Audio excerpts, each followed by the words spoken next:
kids. It's time to get some SML podcast all up in that.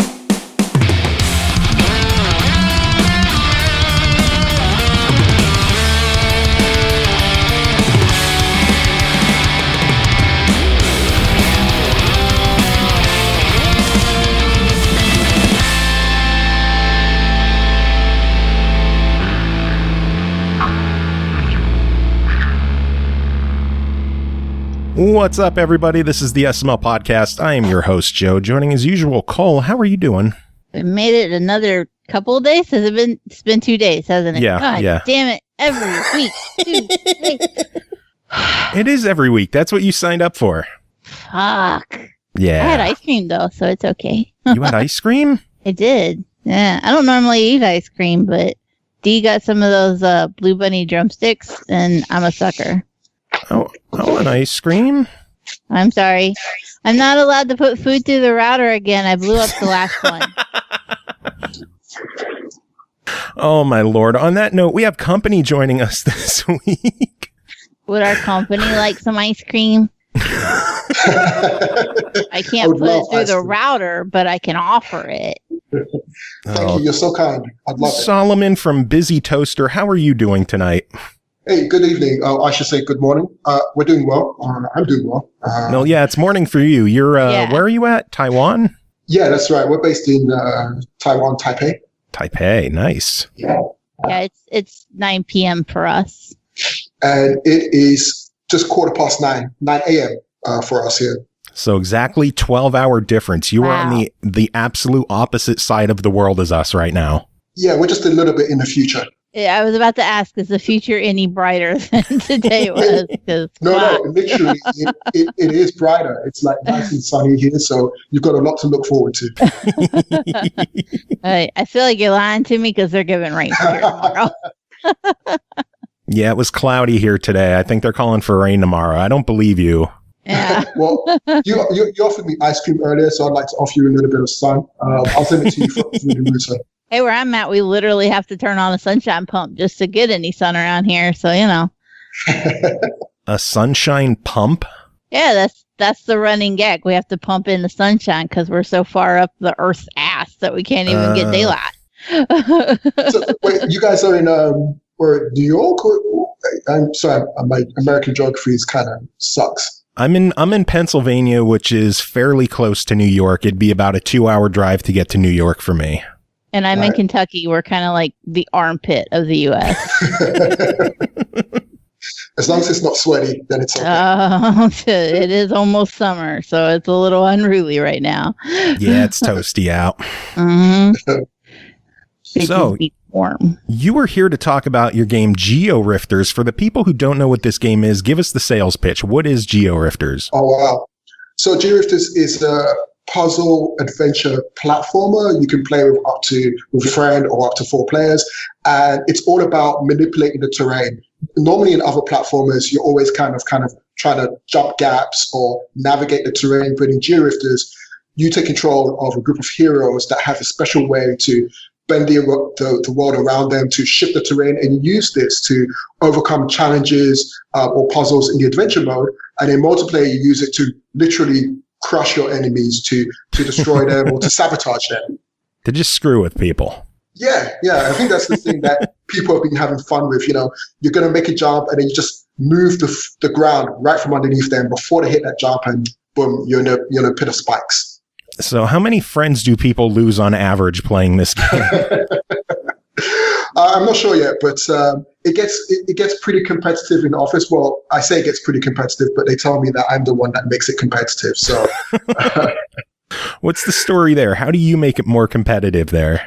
Oh, play to win, right? Isn't that what everyone does? Are pink slips on the line like in Fast and Furious, where instead of cars are on the line, jobs are on the line? Jobs are on the line. I think there's an unwritten rule there, that you might lose your job if you lose. No, I'm kidding. Don't sue me. That's how to help with turnover in the workplace. Yeah. Just tie it to video games. Yeah, but that's the thing. It's all about changing the environment around you. And we have a story in there, making small changes in the world around you can lead to bigger changes, in the environment. And that's the theme that we try and keep in there, that, the characters are learning about themselves, learning about each other, and making these small changes in their lifestyle, in their personality, to help to learn how to overcome their differences and to work together. So there's kind of something there for everybody. And tell us about some of the characters in the game. All right, so we have about 7 characters in the game. We have Candy. She is from Sweet Spot, Candy, and she has the ability to pull rows of blocks towards her. That's her special move as to how she manipulates the terrain. We have Chief, who also comes from the same world, and he kind of flips the terrain. It's kind of hard to explain without the visuals, and they both come from Sweet Spot. We have Dr. Schnoz, who comes from Scentland. He has the power to make paths in the terrain. Lex can pull down rows of blocks to crush their opponents, to crush their foes, or to make platforms. Mighty B, the guy with the microphone head, if you've ever played the game, or if you look on our website or social media, he has the power to push chunks of blocks upwards. So if you are like on a higher plane, he can also crush you. Then we have Cranks. He spins things. He's a spinner. And Robert, who kind of rotates, and he rotates things. He can bring things closer to him. So he's kind of like a more like a plumber. He likes to fix things. So we have 7 characters, each from different worlds. We have 5 kind of different worlds, and these worlds we call them bubble worlds. So imagine the planet Earth, and you kind of inverted it, and you kind of put all the cities in the inside of a bubble. And each of these characters come from their own individual bubble worlds that kind of live side by side of each other. And they kind of know they're there, but they never ever been to each other's world. And so the game kind of starts out with these kind of rifts and portals that are opening up, and you don't know why. And so you need to kind of travel into these rifts to these other worlds to figure out what's causing this. And as you start to meet these new characters, and you start to complete the levels, you unlock them so you can use them in multiplayer, but you also start to learn more about them and their world. And it's a pretty big game too. There's 30 stages in the game, or 30 worlds in the game that you go through, each with like 8 stages itself. Oh yeah, that's right. So we have 30 levels, and each level has about 10 stages on average. So that's about 300 stages. And then we have the multiplayer, which multiplayer has 16 levels, and those levels are made up of 5 stages each. If you're playing the game for the first time, depending on your experience level as a gamer, you're looking at about maybe 10 to 15 hours playing by yourself. If you're playing co-op, depending on your synergy with your teammate, you could complete it maybe in the first round, maybe about 4 to 6 hours, depending on both teams' experience level. So, and you don't have to 100% complete everything. We designed the game in a way that if you're finding something just a little bit more challenging than you would like, you can move on. You could always kind of move on and set your own kind of challenge. See, I have a problem though. Go ahead, let me help.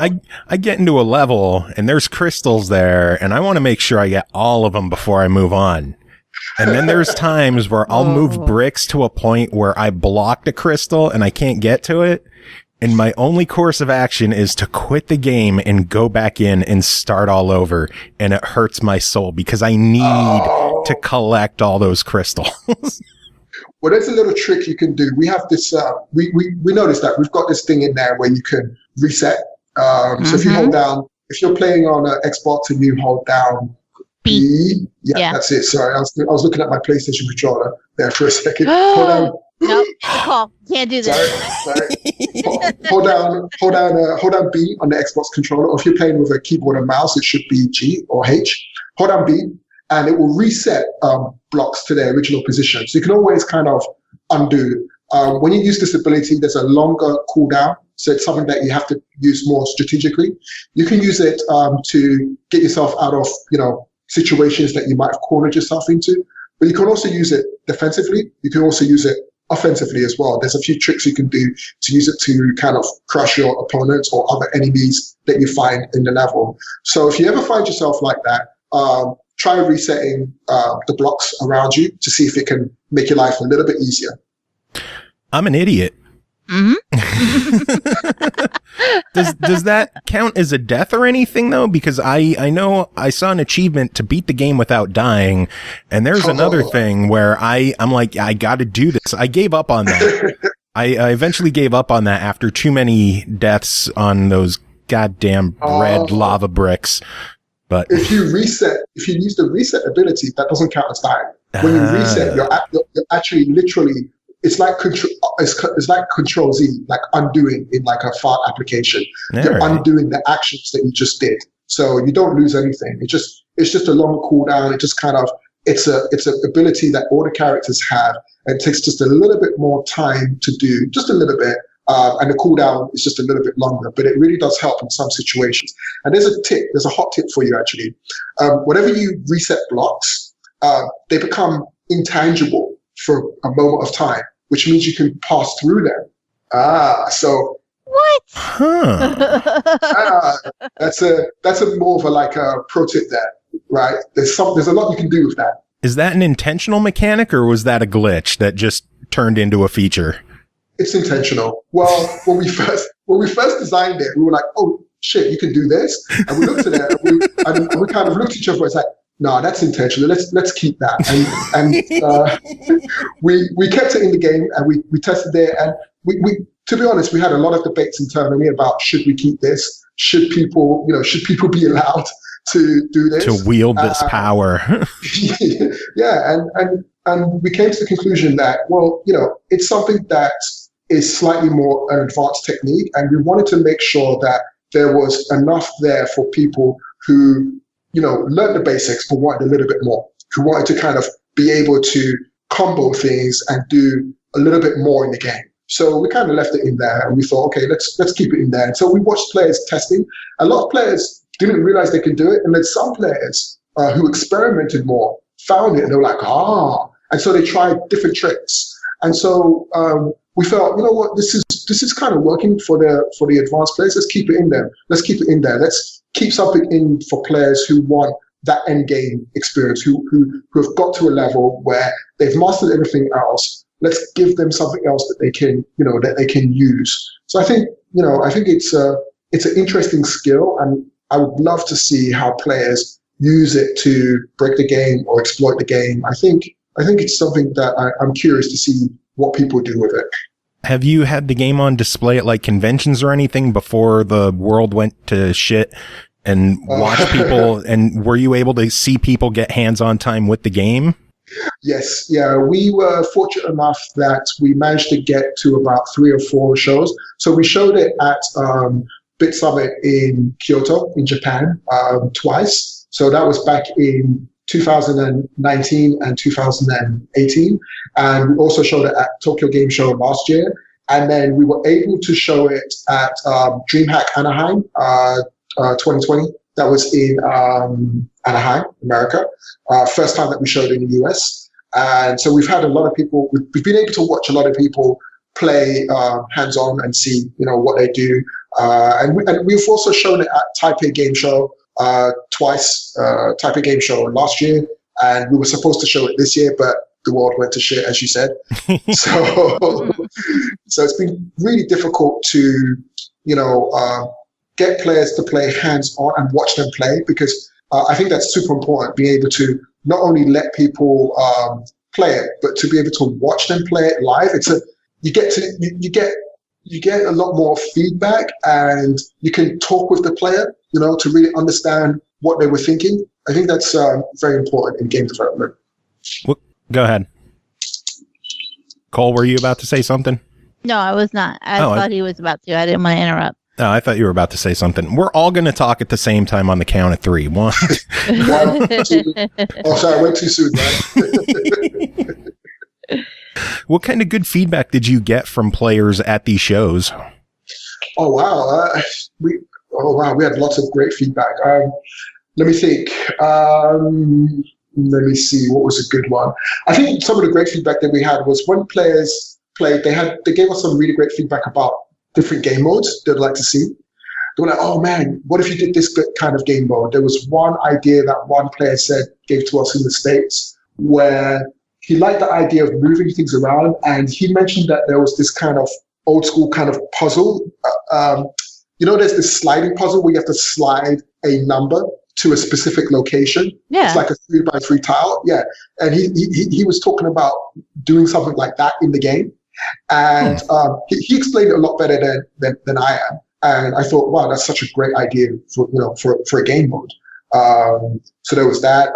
Some other players mentioned about wanting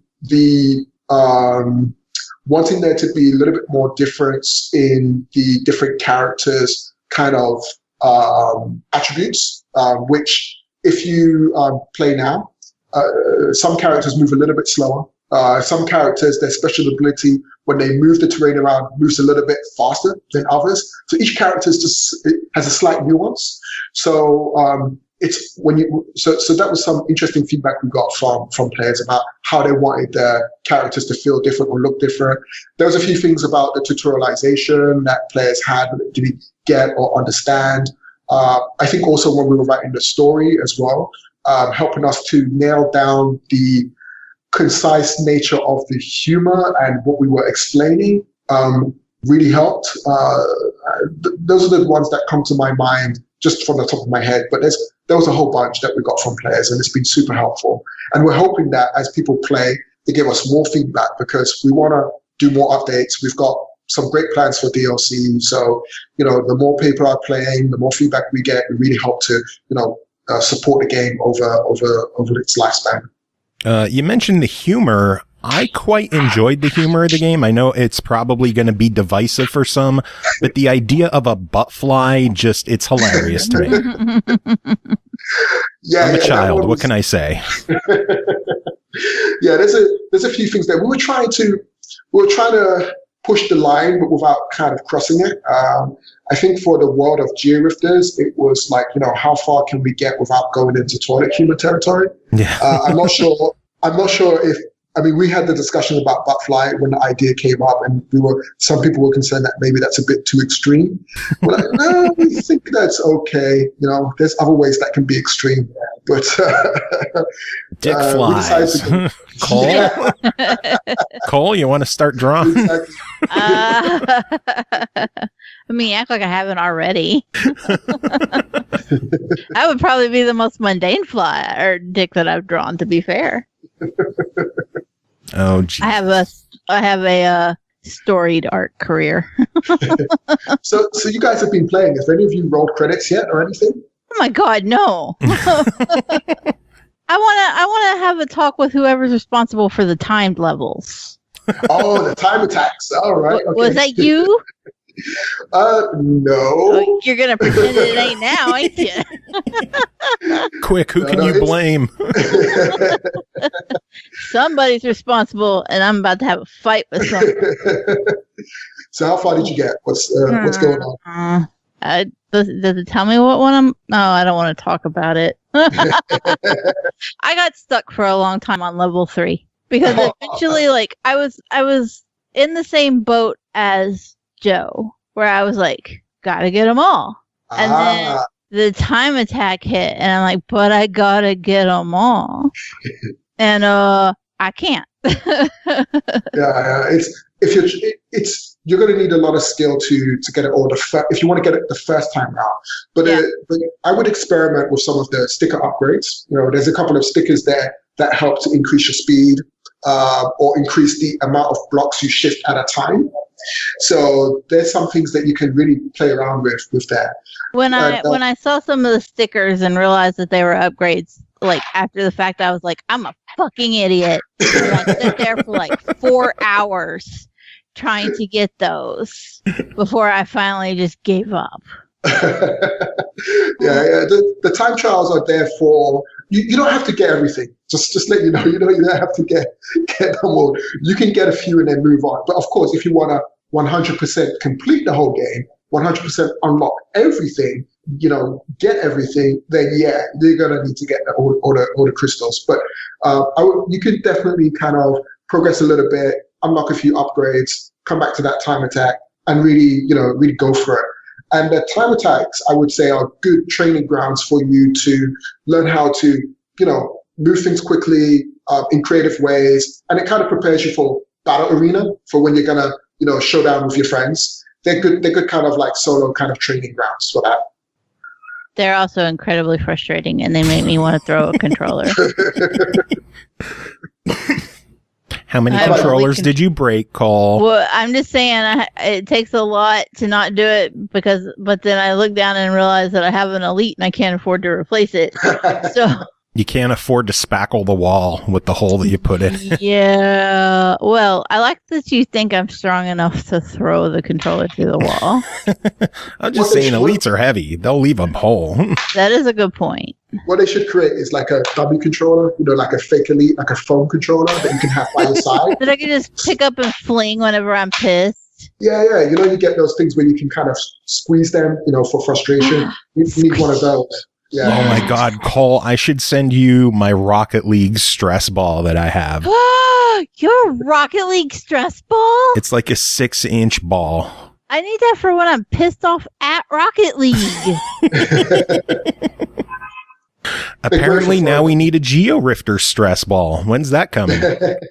Right? There's the kind of merch you didn't think about. It'll probably be more like a stress cube, right? So something square. But then it'll have sharp edges and it'll hurt. No, then you just make a plushie out of it like the companion cube from Portal. Okay, yeah. It could look like the chocolate or the lava. Yeah, it could look like the lava. Oh, the lava would be cool. Bad.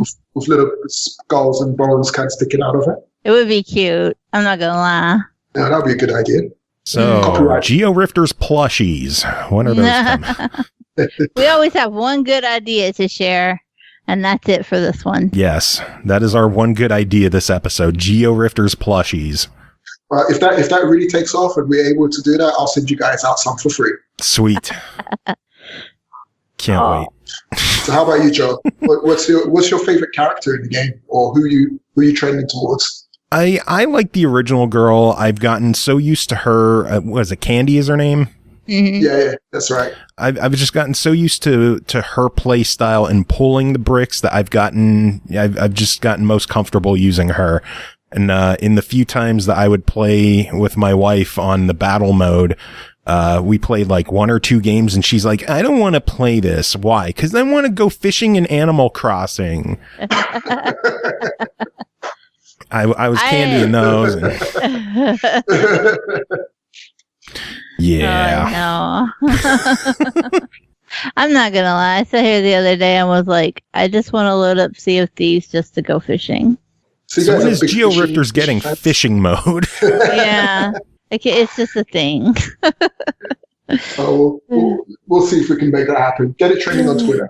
He used the butt flies as bait. Geofishers. There's actually an upgrade for Candy where you can make it so that she can pull up and down in vertical. So you could probably figure out a way to make her fish. There you go. Yes. I wish I were like good at modding shit, because I would do it. Mod the hell out of it, right? Yep. So what else are you guys playing then? You mentioned Animal Crossing and Sea of Thieves. What else are you playing? Cole, what are you playing? Well, we'll go with you first. I've been putting an insane amount of time into the Drake Hollow beta. I am so stupidly excited for Drake Hollow. To be fair, it's from Molasses Flood, and they are one of my favorite developers. The Flame and the Flood is one of my most favorite games ever. They can do no wrong in my eyes. So I was already very excited for Drake Hollow just from having seen one trailer for it. And so then when Joe's like, "Do you want to talk about the beta on the show?" And I'm like, "Fuck yes, I do." It's hard to convince her sometimes. Yeah, I mean, you gotta pull my arm, you gotta twist my leg, but she's like, "Don't you have a baseball game instead for me?" Oh yeah, please. But look, the drakes, they're little, they're adorable, and you feed them crystals and they get bigger, and then like you make the little toys for them to play with, and like you come back and you're like flying around on your little waypoints, and then there's a little Drake sitting there bouncing on a bouncy ball, and you're just like, oh my god, everything's adorable. I'm happy. And then the monsters come out and raid your camp, and you're like, everybody's gonna die. You shoot it with a nail gun, and the problem's over with. Nice. Wow. How about you, Joe? What's in your play? I've been putting my time into Minecraft Dungeons. Just picked that up. I'm excited for Shantae, and I just picked up Maneater last night as well. So I'm excited to eat some people, to chew the fuck out of some human beings. What are you playing? What's on your docket lately? Oh man, so I've been playing recently. For some reason, I've been playing Valkyria Chronicles, the original, the OG, the first one.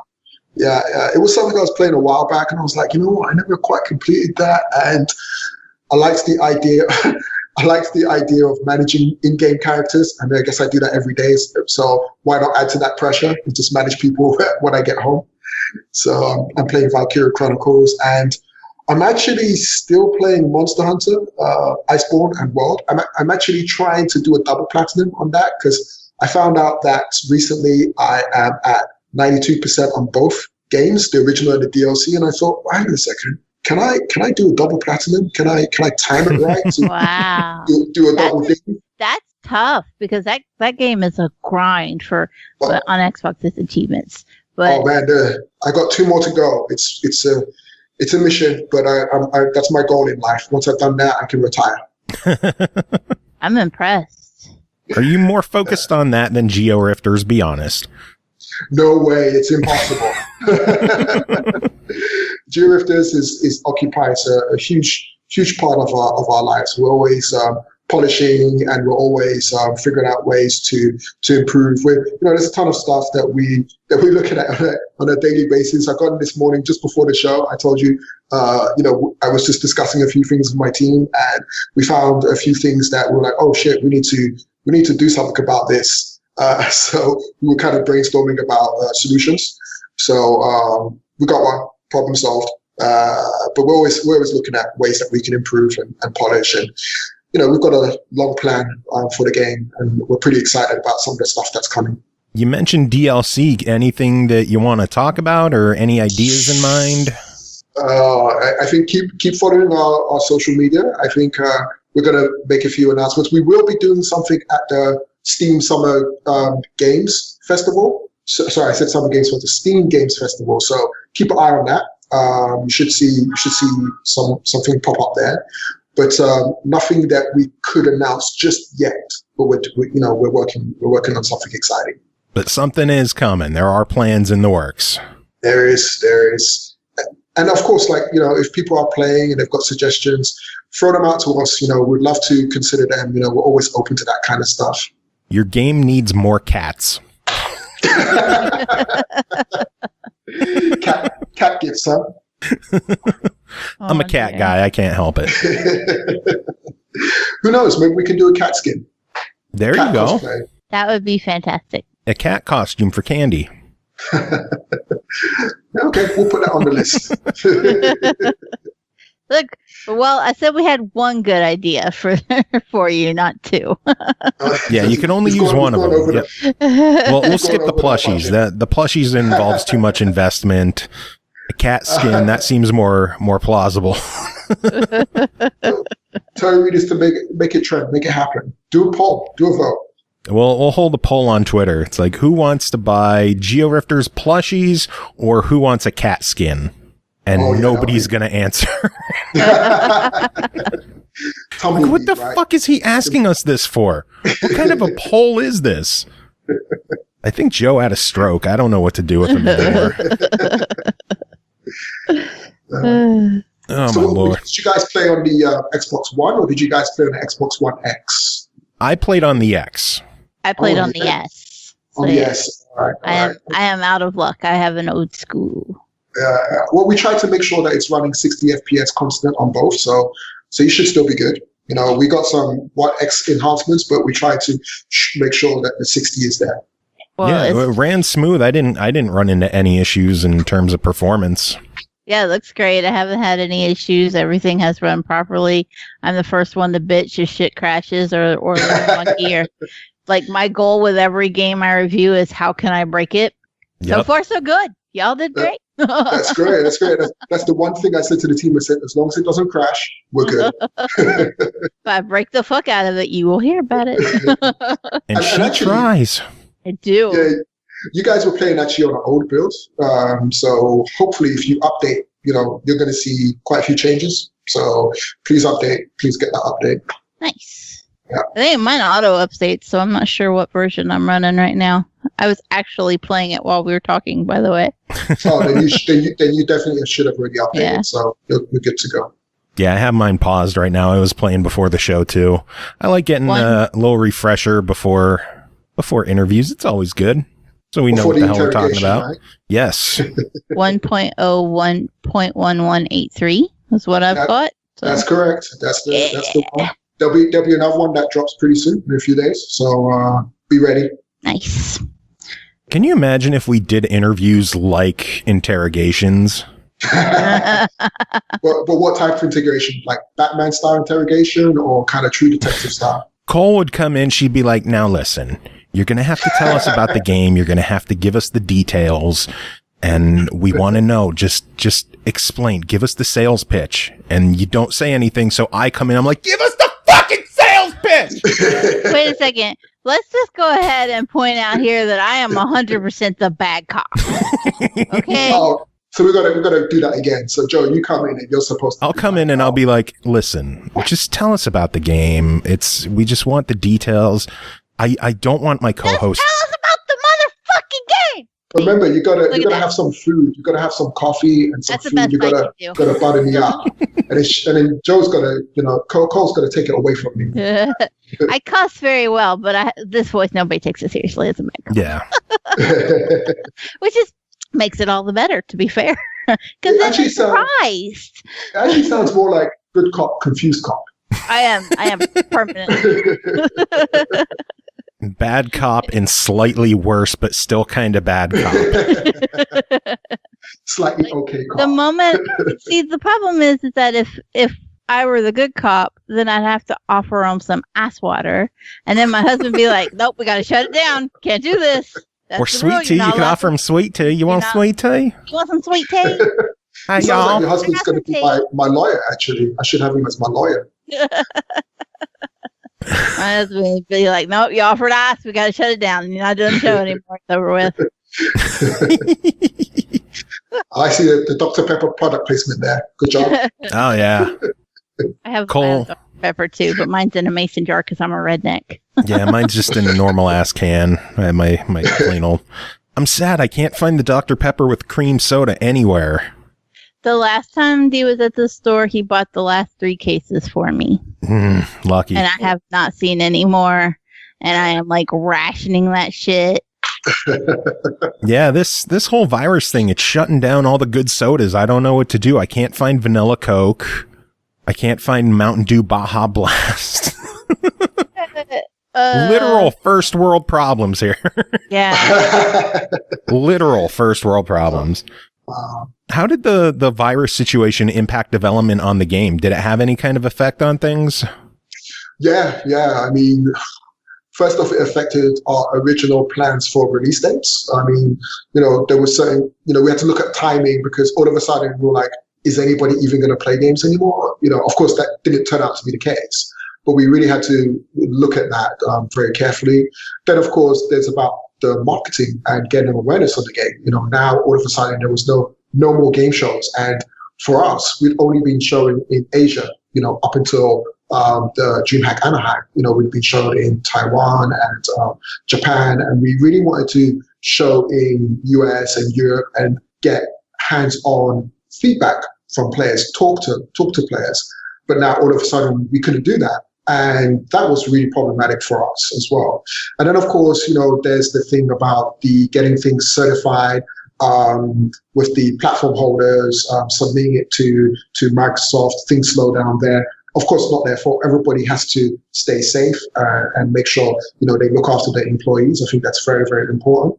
And then, of course, there's the shutdowns, right? Like, was Taiwan or is Taiwan going to force all the companies to require their employees to work from home? Now, for us, we were already kind of set up to work remotely if we needed to. So we were kind of good to go, but that would have slowed things down. And then on top of that, the other difficulty is that when you're developing on console, each of the platform holders have certain requirements and restrictions regarding where their development kits can be placed. You have to give them certain security requirements, which makes that difficult. And for a small team like us, we don't have a dev kit for everybody. We can't just let everybody take a dev kit home. So, what we did was we just had a PC that people could remote to, and that PC is connected to the dev kit should they need to, use a dev kit. So we had our ways to kind of work around that. But in essence, it really slowed things down a lot for us, at least. Yeah, it's been such a weird situation for everyone. So it's good to see that the game did come out and that it didn't affect it that badly in the long term. But yeah, I mean, go ahead. I genuinely thought we were going to be like, oh shit, there's no show for 2 months because nobody's going to release games.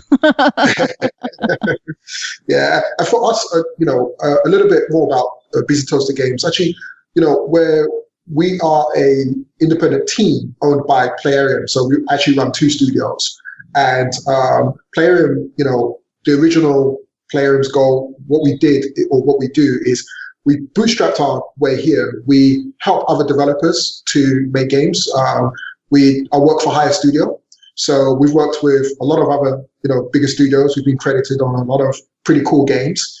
And it's through that work that we created like a separate brand, a separate team to work on Georifters, so that we can start to make our own original game. So of course, there was the effect of the coronavirus or the pandemic meant that our contract work for Playarium slowed down. So that was also a problem for us too. So we really had to, think smart and balance things on that side too. So yeah, it was a big deal. It still is for a lot of people, but we managed to really power through it. The team did a really great job, to keep focus, to keep working through this very exceptional time, and to get the game shipped. Yeah, props for getting it out. That's for sure. I can only give my best wishes to all the developers who are being affected by what's going on, and hope that everything turns out okay. It's just weird is the surreal. Surreal is the word I keep going back to with the situation. But like the one thing that I keep telling my friend when we talk about it, and he's like, "Oh, are we ever going to get to a new normal again?" And I'm like, I don't think there is such a thing as surreal anymore. Reality has passed the surreal. Yeah, it's just so wild that you're like, you can't say something is surreal because it's not. It just is now. It's just real now. Yeah. Yeah, it's like the 2 alternate realities have merged and become a new reality. The multiverse crisis. It's a new world now.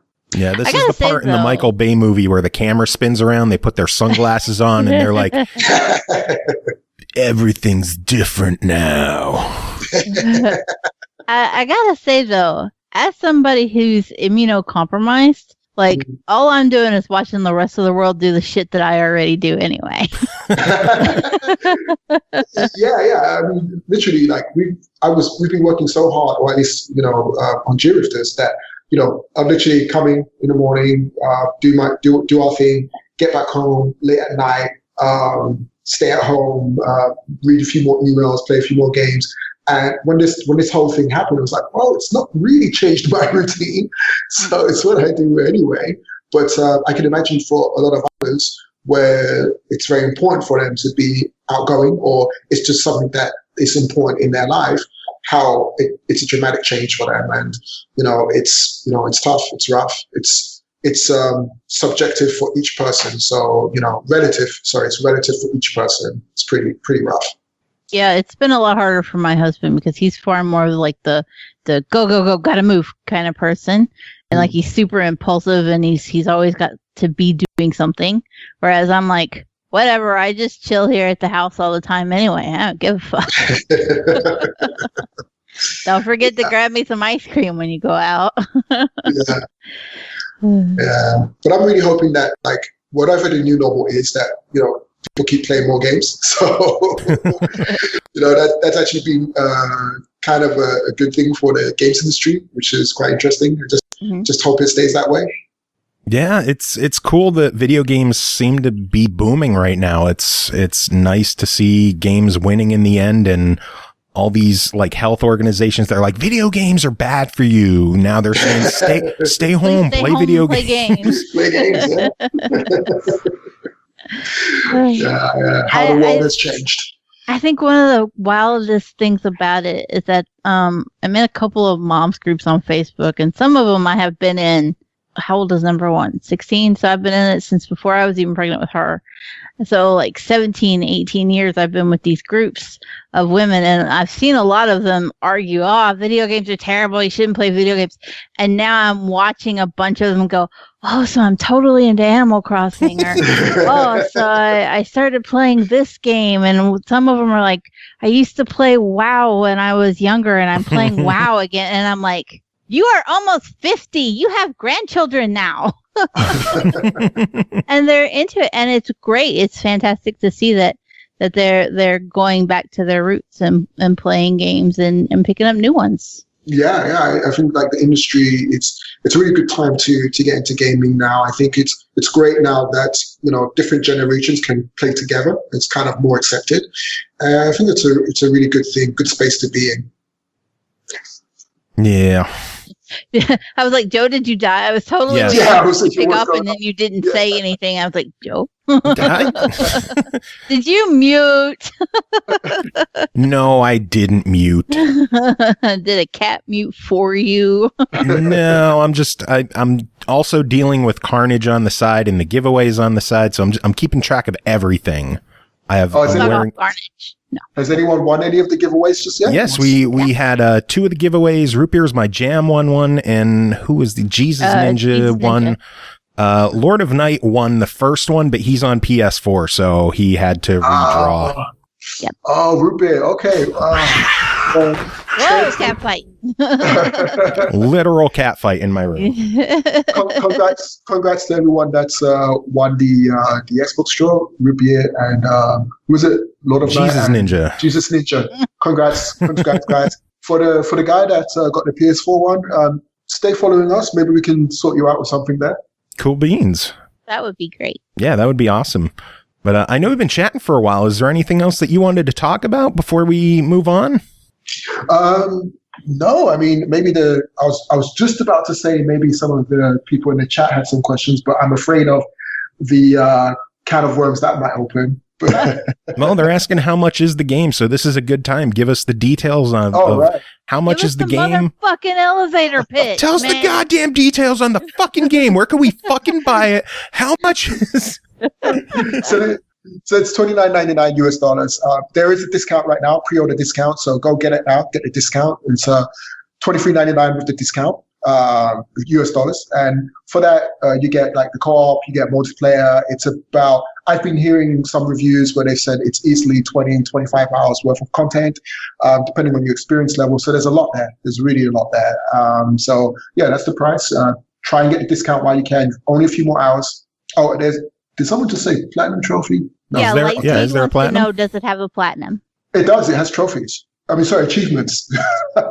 Sorry, we're talking about the Xbox version. Yes, Xbox version has achievements. Lightspeed is on PlayStation. Lightspeed wants to know if it has a platinum trophy on PlayStation.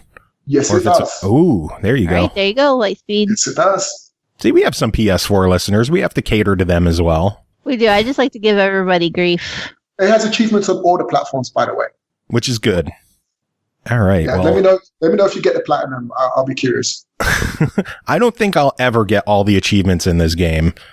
I'm not that good. I'm going to try, but I think you got me on this one. Carnage is said he's asking worried about the complete all achievements achievement. Oh, And that's because typically when those kind of games, when games are ported to Xbox and they have that achievement, like 80% of the time that motherfucker's broke. Well, we've been testing the achievements extensively, and so far we've confirmed that it's not broken. And another thing, sorry, about the development of the game, we never ported it to Xbox. I have to say that actually, we actually developed it simultaneously. So there you go. We used Unreal Engine. That does make a difference when it comes to that achievement.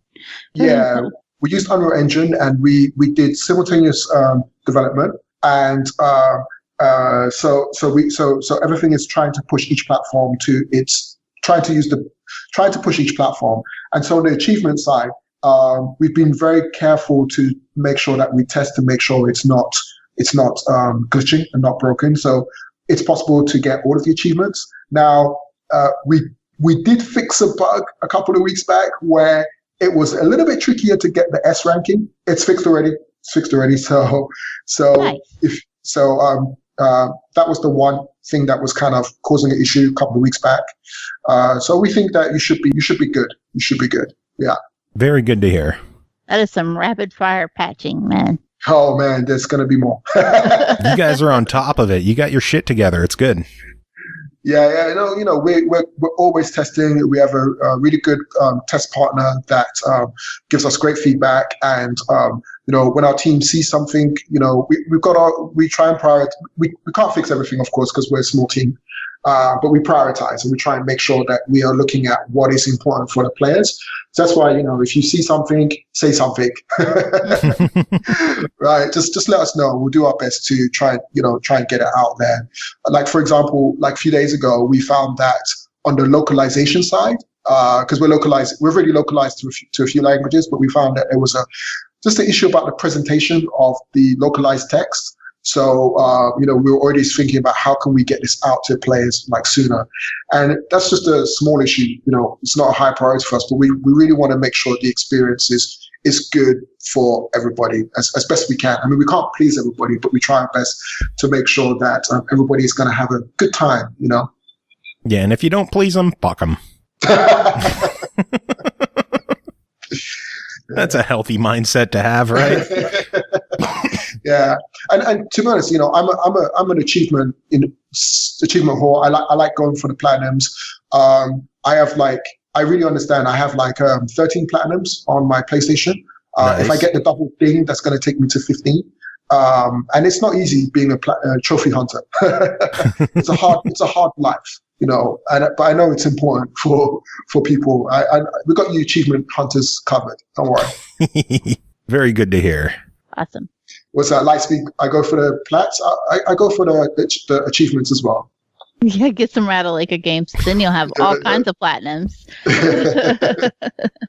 Yeah. If you ever want to know how to make quick bucks on the Xbox, release a $5 game that can be completed in 15 minutes. Yeah. Shit you not. Really, really? Okay. Is that going to get all the achievement hunters there? Yes. Oh my God, yes. There's a there's a publisher, Ratalaika Games. Well, East Asia Soft does it too. No, East Asia Soft has a bunch of other stuff. They have a lot more than just the easy achievement stuff, but Ratalaika is basically known for the easy achievement stuff. They release games that you used to, not as many now. Interesting. But they literally every week it's a $5 game. Sometimes you get every week. Sometimes you get Unruly and it might be a $10 game, but usually it's between $5 and $7 and can be completed in under an hour. Yeah. Wow, that almost sounds like that's feeding an addiction. I mean, I'm not mad about it. So there you go. If you want some easy sales, just think up like a match 3 puzzler game that has 15 stages that you could complete in 45 minutes and get 1,000 achievement points for $5, and it's gonna sell. Boom! Yeah. All right.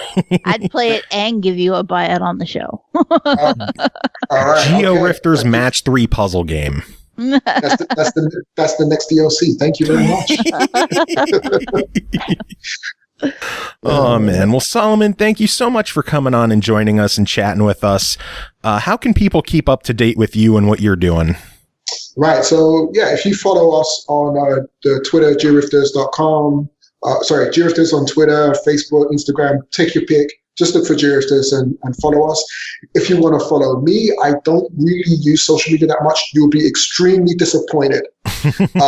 But if you did, you can find me on Twitter as XPG2. If you want to find me on Instagram, 1HKick. And if you want to find me on Facebook, it's Solomon Temowo. Just look for the guy wearing the Spider-Man outfit, and you'll find me. Now I want to see this picture of you in a Spider-Man outfit. Yes, and thanks a lot for having me, guys. Yeah, thank you for coming on. You have yourself a wonderful day, and thank you again for doing this. It's been a pleasure. Yeah, thanks a lot. If anyone, whoever got the codes and the games, like, subscribe, follow, let us know what you think. All of your feedback really helps us to improve the game. All right. Well, thank you again, and you have yourself a wonderful day. You too. Enjoy the evening, and Cole, you enjoy yourself too. Take care. Take care. All right. That was fun. That was a good time. That was a really good time. Solomon's a good dude. And thank you again, Solomon, for donating the codes that we did the giveaways for. I think we have one spare one that we're going to do a Gleam giveaway for. So keep your eyes on our Twitters for more information. But we have more show. We got news, a lot of news. You know what time of the month it is. Really? Yeah. Games with Gold, PlayStation Plus have been announced, and holy shit, people are not happy with Xbox. Yeah. People aren't happy with PlayStation either, to be fair, though. There were people bitching about PlayStation, but PlayStation kind of just blew shit up this month. Yeah. We'll start with PlayStation because this won the month easily. Yeah. Star Wars Battlefront 2 and Call of Duty World War II. Yeah, that's some biggins. Two huge AAA games. Yes, they're a little on the older side, but free is free, and those are big games to be free. Yeah, it's true. So, on the flip side, Xbox, not as big, but still some solid games in there. On the Xbox 360 side of things, for the first half of the month, we're getting Destroy All Humans, the original Xbox games. So no achievements there. And it's weird, it's coming out the same month as the remaster. It is. Yeah, that's a little odd. Maybe they're doing it to promote the remaster. It's like, hey, you can't get achievements on this one, but you can on the new one, motherfucker. Maybe. Or maybe they think people will play the original and then be like, this could be better. I like it, but it could be better. And then they go and get the remaster. Yeah, there you go. Smart marketing. Yeah. So yeah, Destroy All Humans. Second half of the month is Sign Mora, which is a really, really solid shooter. So I'm not mad at that one at all. Yep. Another one that has a remaster though, because I remember I did the review for that one. Yep. So the funny thing is I own Sign Mora, but the website says I don't own it. So I don't know what's going to happen when the game comes out. Like, am I going to have 2 copies of it? I don't know. Because I've almost been sucked into buying it before. I've seen it on sale for $2. I'm like, Sign Mora's only $2. I got to pick that up. And then I'll fire up my 360 and I'll check my games and it's on there. I'm like, wait a minute. I have that game. Why does it say I don't own it? Odd. Yeah. So I don't know. But, Xbox One side of things for the first half or for the entire month of June is Shantae and the Pirate's Curse. Shantae. Great timing with the new Shantae just releasing. Mm-hmm. So you could get an older one and it's a fantastic game. So you can't argue with that. It's actually one I don't have. So I'm down for it. Yeah, you can't argue with Shantae.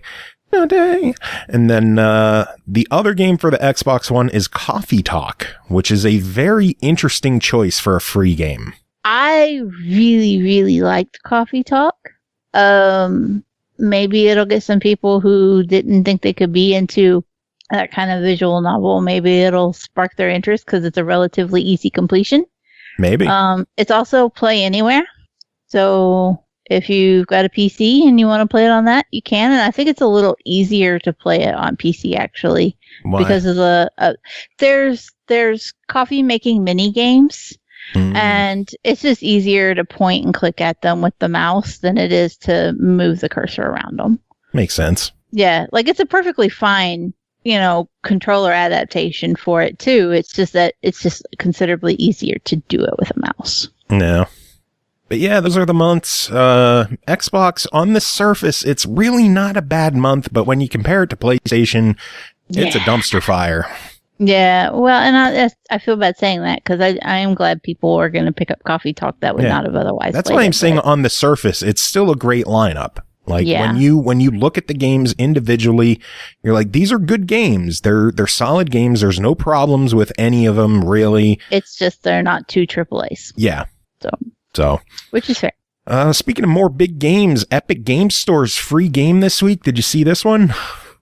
I believe I heard somebody mention it earlier, and now I've already forgot what it was. Borderlands: The Handsome Collection is free on Epic this week. I feel like it was already free once before, and I have it. On Epic? I don't think so. Maybe. Yeah.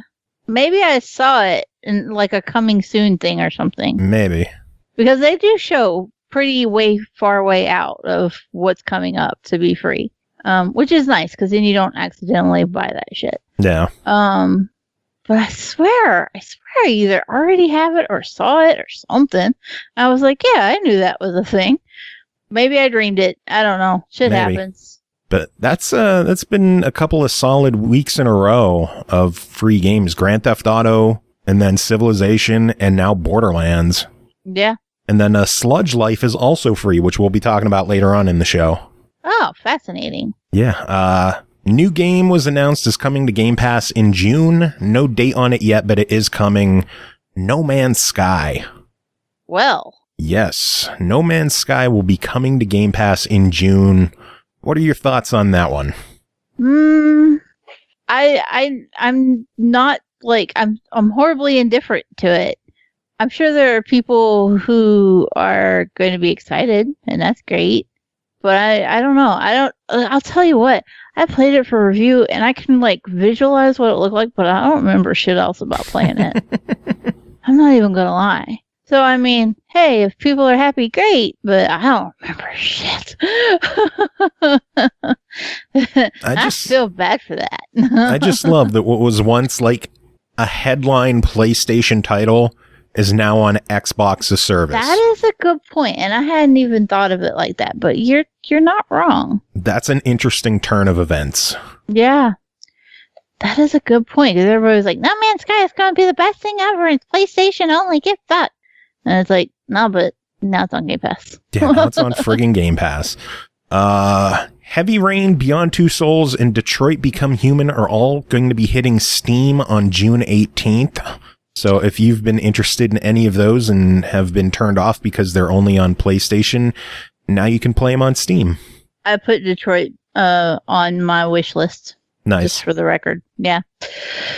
I was like, wow, this shit is like perfect timing. All these games that everybody was like, but you can't play this and you can't play that. I'm like, yeah, but now I can. And I didn't have to get a PlayStation to do it. Very true. The only one, Until Dawn, is the only other one that I think I'd like to play that I haven't seen anything on yet. Yeah, I don't think that one will be coming over. I think that one was published by Sony. That's what everybody said about the other shit too. So here we are. True. I guess we'll see in the future. Times they are changing, Joe. They are. Shit's getting weird for sure. The latest killer in Dead by Daylight has been revealed. Did you see this one? I saw a hint and somebody spoiled it for me before I could actually see the actual announcement. Fucking Pyramidhead from Silent Hill. Yeah. That's holy shit. Man, I wish I had more people that would play Dead by Daylight with me because I am so fucking into it. I wish I liked Dead by Daylight because goddamn the crossovers in that game. I love it, man. But I couldn't get anybody into it to play it with me. I'm not good at games like that. I can't really get into them. I would love to play them if I could, and had fun with them, but I don't know, just the crossover material is insane. Yeah. And now friggin' Pyramidhead from Silent Hill. So, yeah, that's pretty badass. The pack will also include a new survivor and the school map. So, keep an eye out for that one. Yeah, I saw the screenshots from that. Good shit. BlizzCon 2020 officially canceled due to the pandemic. Shocker, I know. Human malware. Human malware. Samurai Shodown Neo Geo collection was announced this week. Have you seen this one? No. It's going to be a collection of a bunch of classic Neo Geo Samurai Shodown games, obviously, with Samurai Shodown 2, 3, 4, 5, 5 Special, and 5 Perfect, all included. 5 Perfect, Samurai Shodown 5 Perfect, is previously unreleased, and they are calling it the final game made for the Neo Geo. Oh my. Yeah. Also going to include a museum and a music player like the SNK 40th anniversary collection that came out. And the reason why is because Other Ocean is doing it. So they're going to kick ass with this port and all the content. And it's going to be pretty badass. And I'm looking forward to it. I was about to say, it sounds like you have high expectations. I do. When did you play the SNK 40th anniversary collection? I did. That is like it. Yes, that is like the bar has been set for what a good retro collection can be. True. They set the bar with that, and they're doing the Samurai Shodown package, so I expect good stuff from them. Yeah, I don't fuck it up, Micah. I gotta get him back on the show. I miss him. Yeah. The game will be releasing June 11th on the Epic Games Store, free. Wow. Yes, free for the first week, and then June 18th, it'll be hitting Steam, so Steam gamers won't have to wait much longer. Console gamers, unfortunately, have to wait another month because July 28th, it will be hitting PS4 and Switch, and there was a lot of confusion for a while about whether or not there would be an Xbox release, but Micah came out and confirmed that there is an Xbox release. It is planned for the same time, and the lack of Xbox being mentioned in the marketing materials was some kind of oversight. Okay. So that's good. So it is going to hit Xbox. July 28th, Xbox, Switch, and PS4. So that is exciting. Speaking of fighting games, Power Rangers Battle for the Grid is officially the first fighting game to have full crossplay between Xbox, PlayStation, Switch, Steam, and Stadia. You don't say. 5 platforms all together. Wow. Yeah. Okay. Pretty impressive. Yeah. Crossplay is good. Thank you, Crossplay. So rock on Power Rangers Battle for the Grid. Some happy and sad news for you. Final Fantasy Crystal Chronicles Remastered is coming out August 27th. Yeah. On PlayStation and Switch. Yeah, that's the sad news. But you have a Switch. I do. Now you have a Switch, so you can play it. I can. But you won't? It is Crystal Chronicles. It's literally the only Final Fantasy I give half a fuck about. See, so you could get that. I'll pick it up on the Switch. We could play together, and maybe if I have friends on PS4, we'll all play together because it has crossplay. Wow. Yeah. I'm Go still figure. Gonna it hold has my breath crossplay. that it eventually someday hits Xbox. Yeah, I hope so. Come on, Square, give it to us on Xbox, you dicks. You can do it. You can do it. I have faith in you. I might consider not saying bad things about you if you let me play Crystal Chronicles where I fucking want to play it. Oh, man. All right, final bit of news I have. Toy Soldiers is coming back as Toy Soldiers 2 Finest Hour was announced by Signal Studios. I love that it's called Toy Soldiers 2 when this is like the 4th one. Is it really? Yeah. I am completely unfamiliar with Toy Soldiers. Yeah, there were I think 2 on 360, and then there was a newer one on the current generation of consoles when it went multi-platform, and now I think this is the 4th one, yeah. So it's 2. Toy Soldiers 2. All right. Yeah, it's like Assassin's Creed numbering now. Oh my god. Games just need to give up on numbering anything at all. Yeah, they do. And just be like, this is the game. This is the next game. This is the next game. Yeah. I don't know. That's the news I got. Anything you want to talk about, or are you ready to just dive into reviews? We can dive into them. All right. Well, the first game to talk about tonight is called Minecraft Dungeons. A copy of this game was provided to us by Microsoft for the purpose of this review, which is how it works for everything we cover on this show, but they want us to say it anyway, so we're saying it.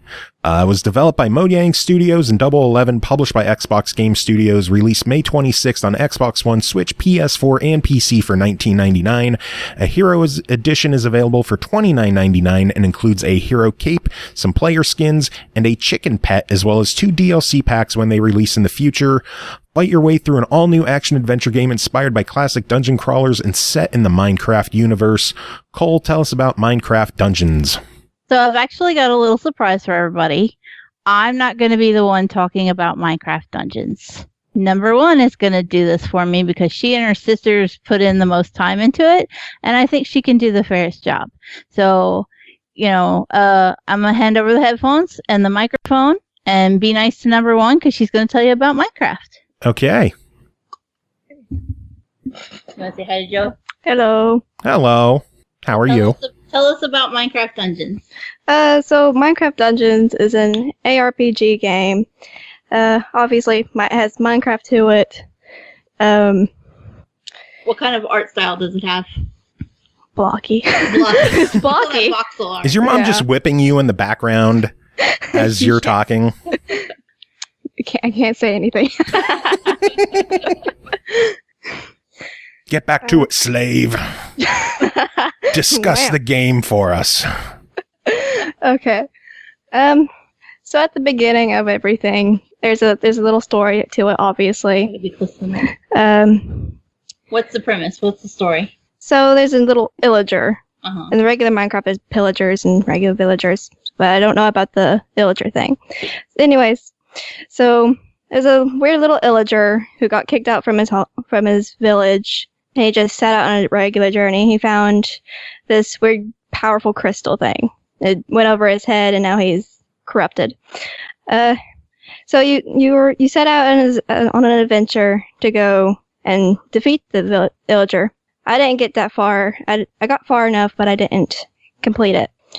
So yeah, I didn't beat it yet either, so that's fine. It's an ARPG, so there's a lot of emphasis on replaying and leveling up and just playing through the stages over and over. Yeah, you definitely have to level up. If it'll let you know if you're like high enough level. Yeah, if you're high enough level or if you're too low. You can still play it if you're low, but you'll struggle a lot, especially near the later on levels and all that. Those get really hard. There's definitely a lot of going back and forth and grinding out for more levels and XP so that you can take on higher levels. Especially you should just turn around and be like, bitch, who's doing this review? Difficulty spike that kind of stopped you guys at the Arch-Illager. Yeah. So what it seems like after you complete the game, there's 2 other difficulties. There's the regular, so you have your regular story mode, and then you go after you finish that, you go on an adventure, I'm pretty sure. Mm-hmm. And after you complete that one, then there's Apocalypse, and they get harder, but the rewards are better, and the monsters get harder and all that.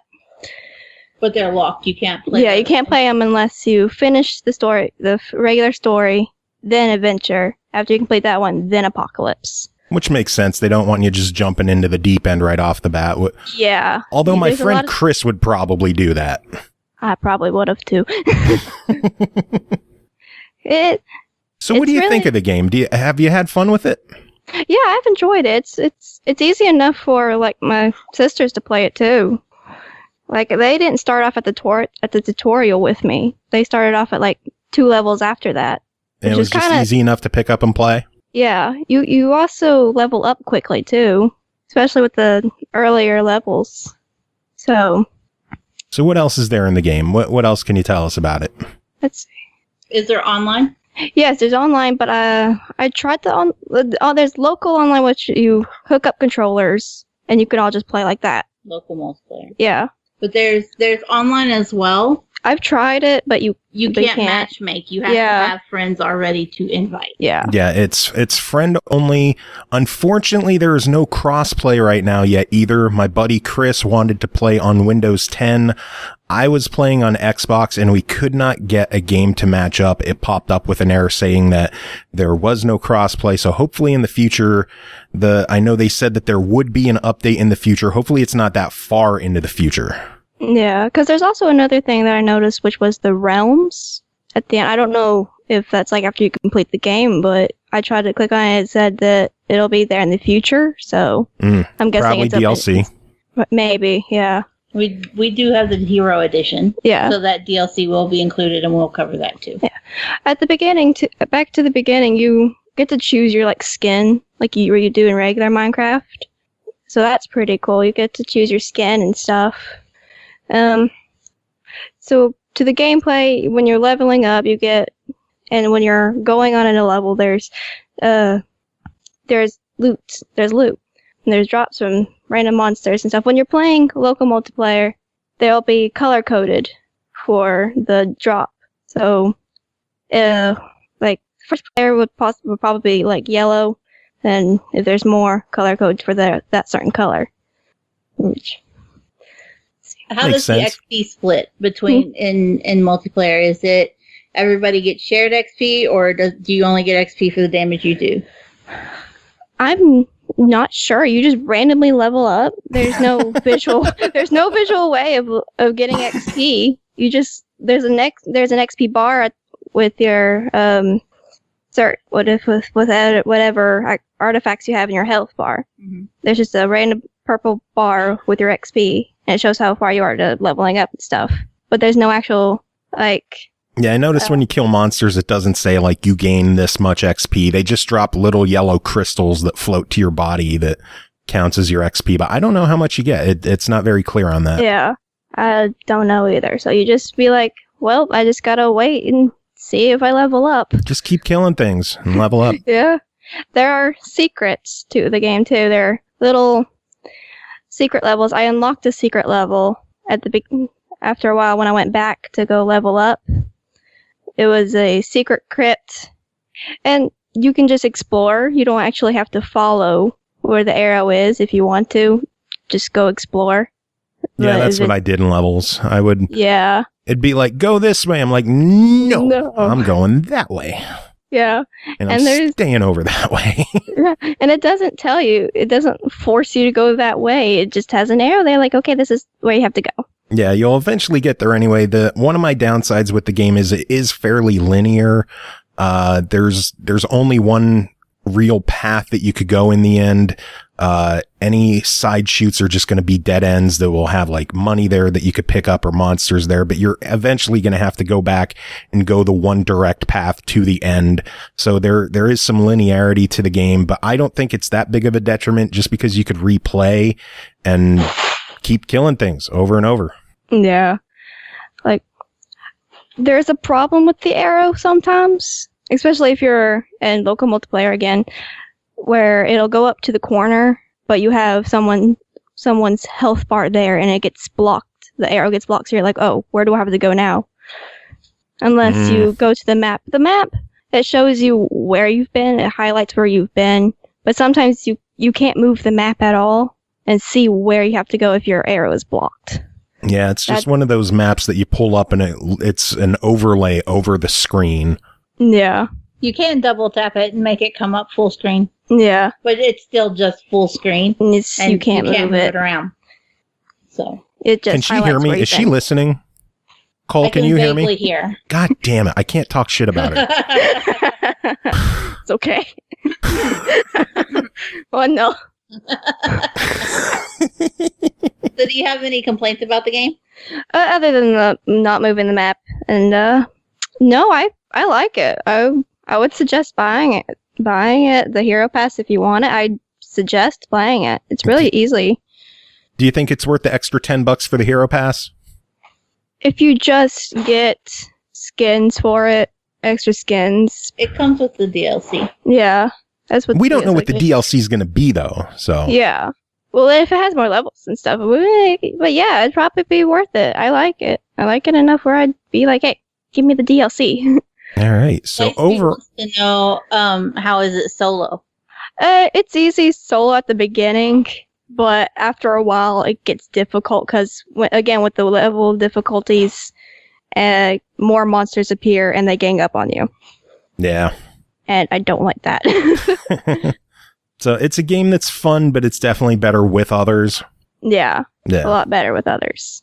All right. So Well, what do you give the game? A buy it, a try it, or a deny it? can you just be like, let him do his lines? I'm woman. doing your job because I'm better at it. No, you're not. Rude, mother. That is rude. So $20 for your overall verdict. What do you think? Buy it. It's good. Awesome. Good stuff. Yeah. You're hired. Replace my yeet. My job. Just get me out of here. Bye. Well, do you have any final words before we let you go? The panic of fear that just went through her eyes. Give me my microphone back. Don't pat me while I'm gone. I tried. Lightspeed wants to know if you have any hard feelings about Warzone. Yes.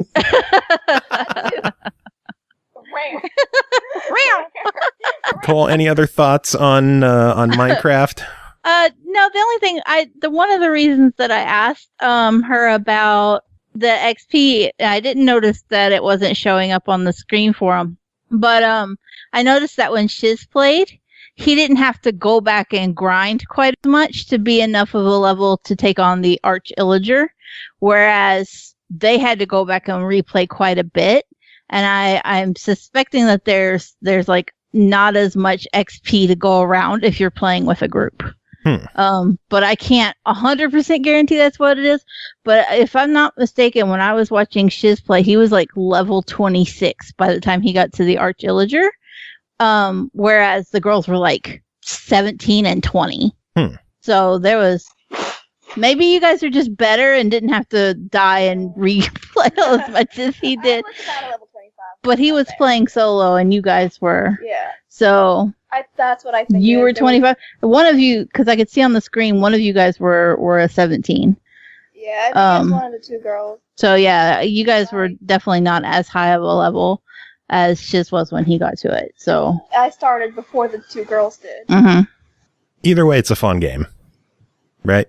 Yes, they're not disappointed. They're very happy with it. And if you're into Minecraft at all, you're probably not even listening to me. You've already played it. I mean, it's a $20 game. When it was first when it was first announced, I thought it was going to be a $40, $50 game. Yeah. And the fact that it came out at $20, people are like, but it's not Diablo. It's fucking $20. There was a tweet I saw recently from a guy who was like, Xbox is closing out the generation with $20 games, and therefore they were doing poorly. And it was like, who the fuck cares if it's $20 or $60 if you're having fun? I play $5 games that I enjoy. Mm-hmm. So who the fuck cares what it costs? It's not even an Xbox exclusive, morons. It's on PlayStation, Xbox, and PC. Yeah. And Switch. I don't know why anybody who isn't already a Minecraft fan would be disappointed in it. Like, I think that it's got enough of that Minecraftiness about it that you can dive into it. But I think it also, because of its RPG dungeon crawling nature, like it opens it up to be more of a game that even people who aren't super into Minecraft can get a hold of. Yeah. I mean, I played a couple levels of it by myself. Fuck it. Evelyn just looked at me wild, and I'm like, I had to review it. I wasn't going to pass the whole thing off to you. I wasn't entirely going to throw you to the wolves. I helped you a little. But it's a Minecraft game for people who don't like Minecraft, and it's a dungeon crawler for people who don't like dungeon crawlers. Yeah.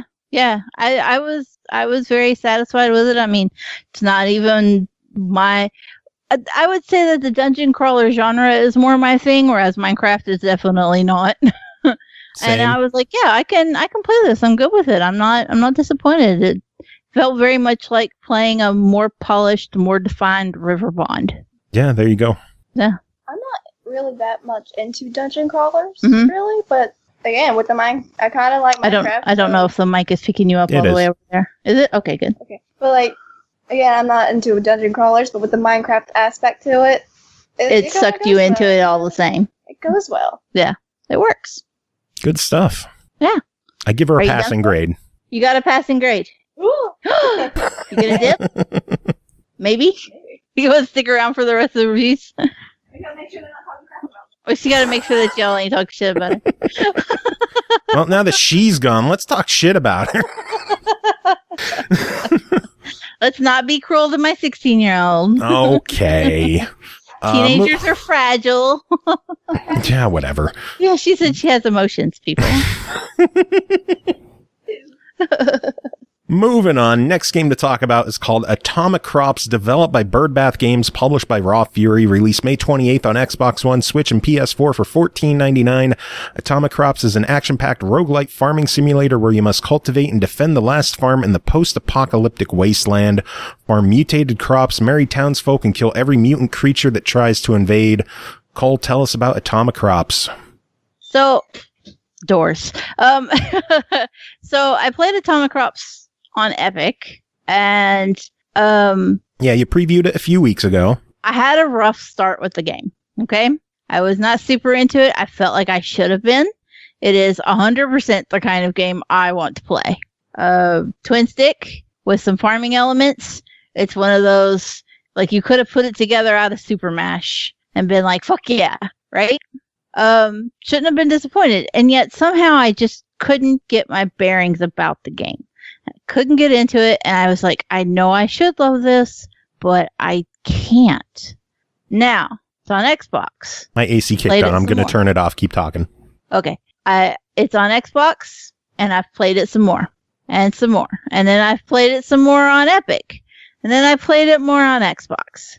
And what I've come to discover is that with time and patience, I actually really enjoy Atomic Crops. That's good. I thought I should. I thought I went into this going, I'm going to love this game. This is my shit. So the fact that it took me so long to get to a point where I'm like, yeah, I like this, kind of disappoints me. And I think I figured out what it was. And I'll frame it like this. I watched Shiz stream it the other day. Yesterday, actually, as a matter of fact. And watching somebody else play it is a really good way to realize what the fuck I was struggling with.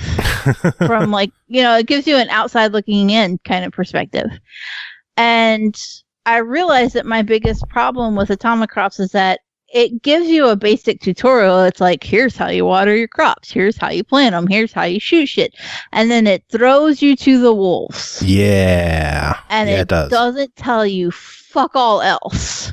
And if you can't get your bearings about it, you're fucked. Mm-hmm. You just die over and over. There's no learning curve because you're never sure what mistake led to your death. You're just like, oh, something hit me. Well, I died. But you don't realize why shit's hitting you, or why you're not progressing, or why you're not getting anywhere and getting any kind of upgrades or leveling up or doing anything proper. And that's because the game doesn't say, it'll tell you, yeah, you need to go explore, but it doesn't give you any kind of tips or strategies on how to explore, or when's a good time to explore, or how to make use of what you find when you explore. It doesn't tell you anything about what's an ideal tool to look for. It's just like, figure it out yourself, and if you don't, sucks to be you. I don't necessarily want the game to hold my hand, but some kind of explanation about how to progress would be really nice. Just something like, this is what killed, this is why you fucked up, this is what you didn't have. Because even when you die, it gives you like a receipt, if you will, of how much you earned on each day of each season. But that's it. It doesn't explain to you what you did to get that much or why it was worth that much. It doesn't ever say, hey, fertilize your plants and they're worth more. And then, it doesn't ever just like give you any kind of tip to tell you what the fuck you're doing wrong. Like, I could not tell you how long it was before I finally broke down and told Shiz, you need to fertilize your shit. He was so confused because the plants are just like sitting there chirping, and he thought that when he would kill an enemy, it was dropping a seed. But then he's like, why can't I plant the seeds? It tells me how to plant it. And it's like, that's not the seeds, that's the fertilizer. The game doesn't tell you that shit. It doesn't explain it. It just leaves you to kind of fumble around and find it. Yeah, I think that's the stage I'm still at in the game. I put a few hours into it, and I'm killing things. I'm planting. I'm dying. I'm not making a lot of money. I'm just, I'm treading water, it seems. I think that one of the most viable strategies I have found is to accept that the first day of each season is just spent finding shit. Don't even try to like plant anything or try to get all your planting done, because the game does a day and night cycle. And so there's enemies around during the day, which is another one of my gripes, and I'll get to that in a second. But there's enemies around during the day, and then the mobs hit at night. But you can go exploring and looking for seeds and fertilizer and power-ups. You can go do that shit anytime. But you kind of have the mentality that you're only allowed to do it during the day because you've got to defend your crops at night. But there's nothing that tells you that, hey, a good strategy is plant your shit in the day, get it out of the way. Who gives a fuck if the mobs are there at night because you don't have any crops? Go explore and do something that you really want to do. It never tells you that's a good strategy. But that's what I found has been my most successful strategy. Is just say, fuck it, let the shit happen at night. Who cares if I don't have any plants there? Makes the game sense. could grossly benefit from just a, hey, dumbass, do this. Yeah, I could definitely use some more guidance. Another thing that gets me, another thing that gets me about it is that the color palette for it is very muted and bleak, which is fine. It's supposed to look like, a nuclear event has occurred and thus everything is mutated and kind of weird looking. But it can also make it really difficult to differentiate between certain items. As I said, Shiz was very confused thinking that the fertilizer was seeds. And if you don't know any better, I could see how it would look like it if you just didn't know.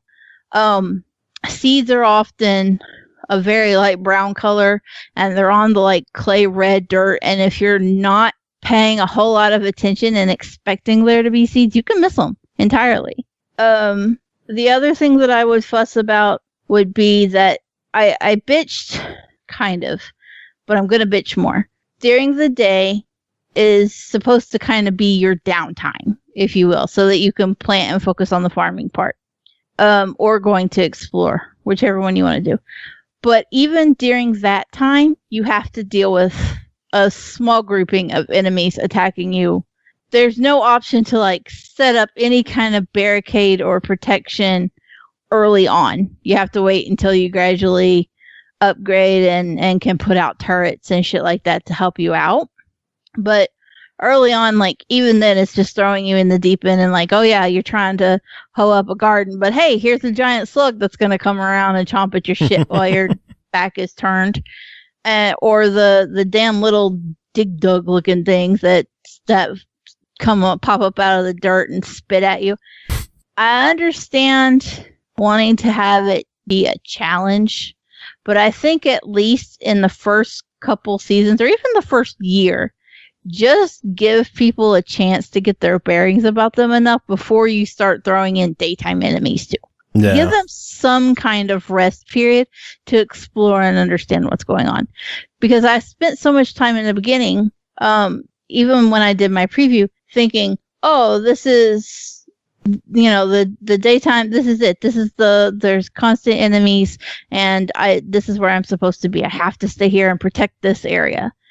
Before I realized that I was like, oh shit, I can just say fuck this if there's nothing here and go off and look for what I want. I thought I had to stay there because there's enemies there. And then I thought, well, how the fuck am I supposed to go explore and find anything if I'm always here protecting this? So balancing out the difficulty and giving you some wiggle time to just explore and learn. Like, there are still areas of the game. I have played a shit ton of this at this point on both systems. And I'm still like, there are areas where I just cannot get far enough to advance to it, to explore it. Like, I was so proud of myself earlier because I got to an area where I had a couple of bridge kits on me, and I was like, I can go explore, and I'm doing good. I've got enough. I'm going to go see what I can do. And then I took one hit in the ass while I was walking away from a daytime enemy. I was like, I have survived so much shit, and then this happens. Which then also brings me to the cost of health in this game is unreal. Absolutely unreal. It starts out, you can only purchase health with roses. But the roses are also what you use to flirt to try to marry somebody. Oh, man. So you have to decide, like, can I really get by with just 3 hit points? And then it's like, surprise, here's the boss. No, you can't. Fuck you. And you're like, well, shit, I should have at least got an achievement for getting married or something first. Carnage is right. Sometimes the hearts do drop and the bosses do drop them. But it's not consistent enough. Like, it's very deceptive because it's like, oh, you have like 6 or 7 heartbeats. I get amused by that because it's literally a beat, B-E-E-T. So it's deceptive because you're like, oh, I can take quite a few hits, but you don't regenerate any hearts between seasons. You don't regenerate any hearts over different days. Like, for the love of God, give me an easy starter mode. Yeah. Carnage said he found a perk one time that actually gives him a regenerated heart every day. That should not be so fucking rare that I have this much time in it, and I have never seen that. Yeah. I would give anything for it. I wish that there was an easy mode. There's a really horrible trope with the twin stick roguelike genre that people think it just has to be goddamn hard or it can't be fun. Yeah. And that breaks my heart. That needs to die. Just give me something approachable, something that I can enjoy without losing my mind, dying constantly. Let me get a sense of progress in a game before I die and have to start over. Yeah, it's really disappointing that is such a common trope for the genre. I think it keeps a lot of people out of it. I know it kept me out of it for a long time. Even way back with like Binding of Isaac, I was like, well, if I ever beat Mom, I'm happy. And it just takes a long ass time to get your bearings about it, and Atomic Crops is no different. It's just disgustingly difficult. Beyond that, and like I said, the color palette could use a little bit of help because it can be kind of hard to differentiate what you're looking at, what you're trying to pick up, and you do miss things a lot because it just kind of blends into the surroundings. But beyond that, I think that they've got a really solid idea. I just hate that it's so unapproachable. Yeah. And because it makes me sad. I'd like to see more people be like, this is my shit. I'm into this because it's so easy on the surface. When you look at it, you go, twin stick, okay, move, shoot things. Sometimes hold the trigger. I love that they've added in the multitasking though. Like, you don't have to stop digging to shoot an enemy. You can do both. You're shooting with one hand, home with the other, and I am fully supportive of that. I'm 100% on board. I'm glad that they added in something like that. But it when you're looking at the game, you're like, okay, this is shoot, garden pests and farm, and that seems easy enough. But then, like, you get in there and you're just failing miserably. It drains it, and that's sad. Yeah. Well, overall, it seems like you had a lot of fun with it, despite its shortcomings. $15 on it. What are your thoughts? I think $15 is a solid price point. I think the content is there to justify it. I think the gameplay is there to justify it. I would just really, really like to see a more approachable game mode that more people could get into. And I think its difficulty makes it hard to give it a full-fledged buy it. So I'm going to give it a fairly recommended try it. I think if you're already into twin sticks, if you're already good with these kind of roguelikes and you're willing to like pull up the wiki to get some tips and strategies, then you're going to have a little bit more fun out of it than somebody who's just going to like already struggle and is new to the genre. Yeah. There's no wiggle room for newbies here. Yeah, I can agree with you on that. This is something like I want to have a lot more fun with this and I want to spend a lot more time with it. I want to see some updates to make the game a bit more approachable for newcomers and people who just aren't as skilled. An easy mode in this game would be fantastic. Give us our health back at the end of the day if you have to. Yeah. Just something tiny to make it more approachable. Day, like 1 beat per day and, maybe no mob during the day. Just let people go and explore and smash the camps, because the camps are where you go and get your power-ups and stuff.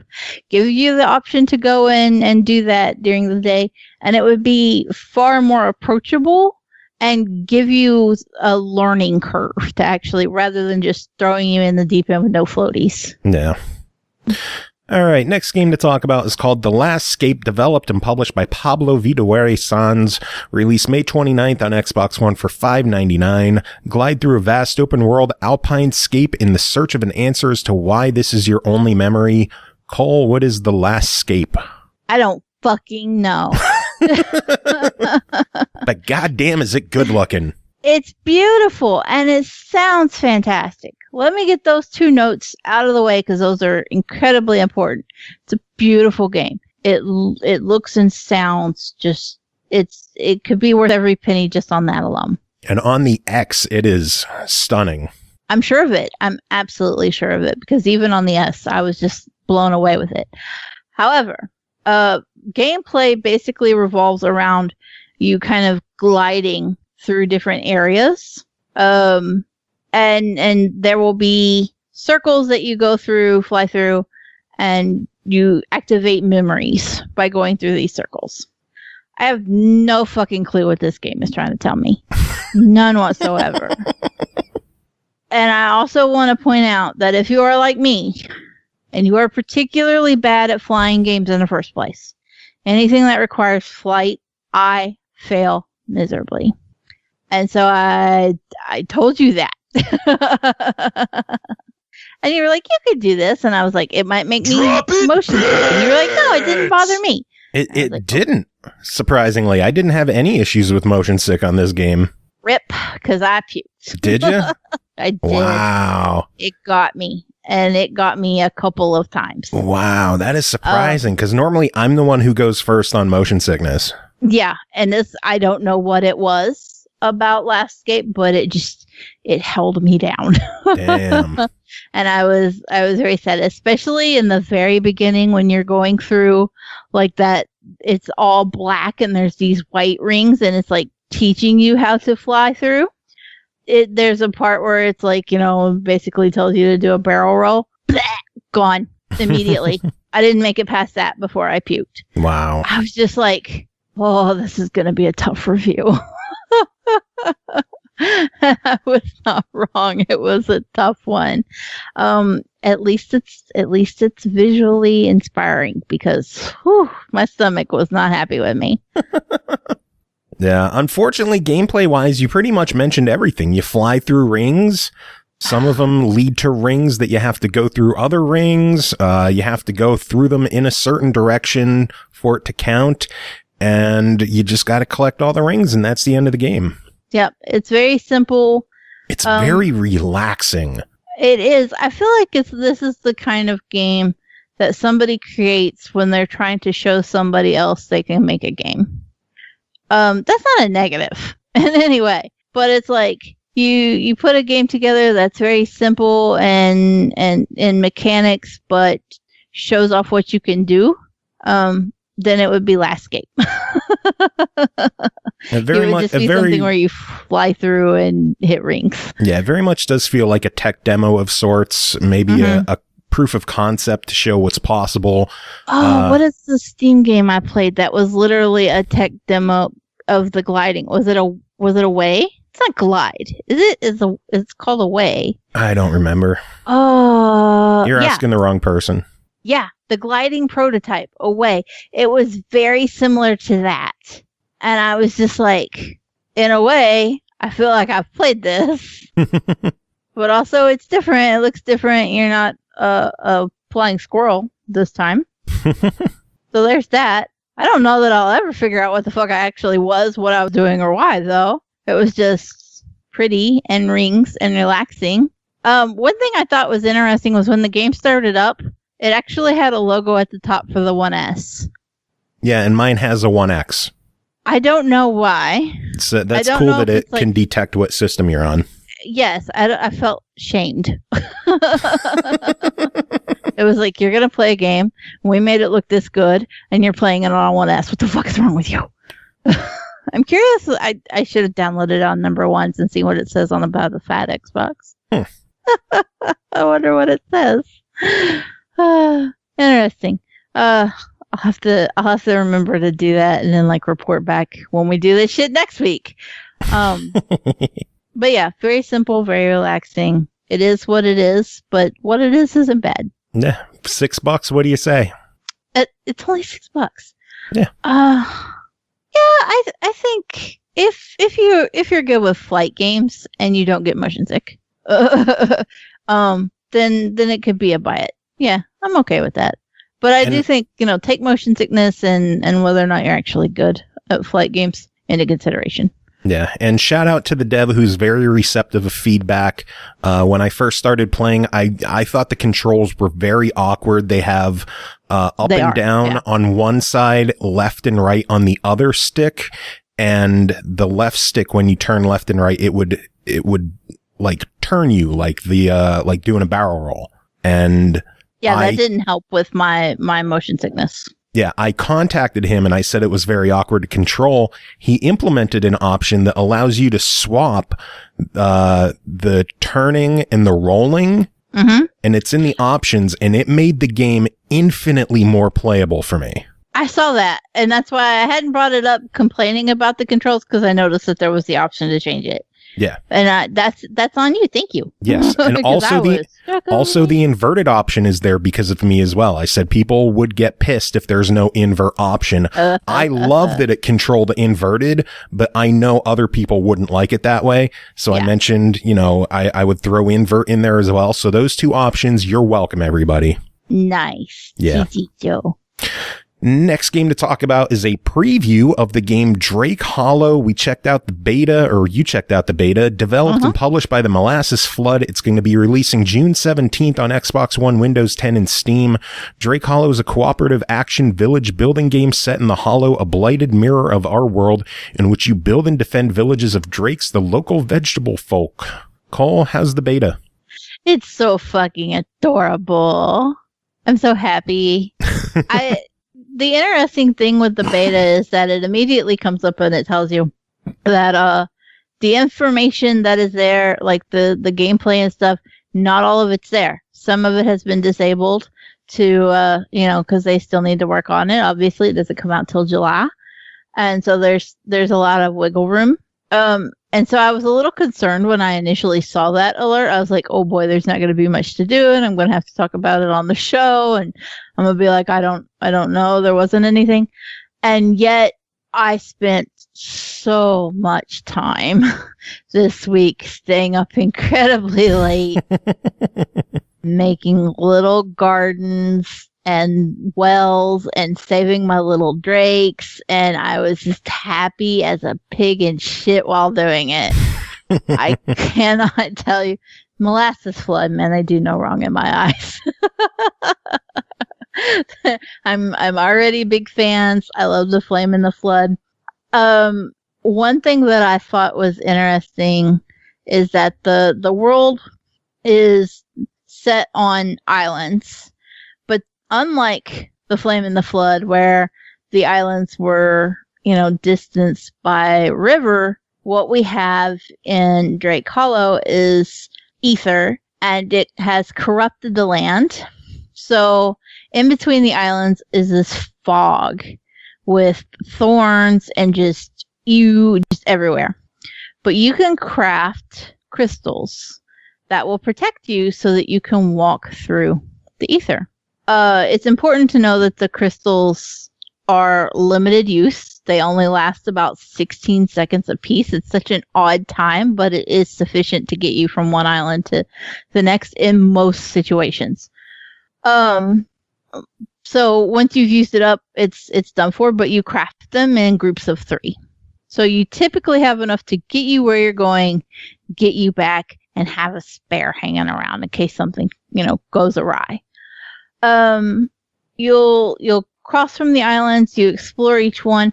The more that you explore, the more the islands are corrupted. And so then you need to use items that you have found in this seemingly post-apocalyptic world.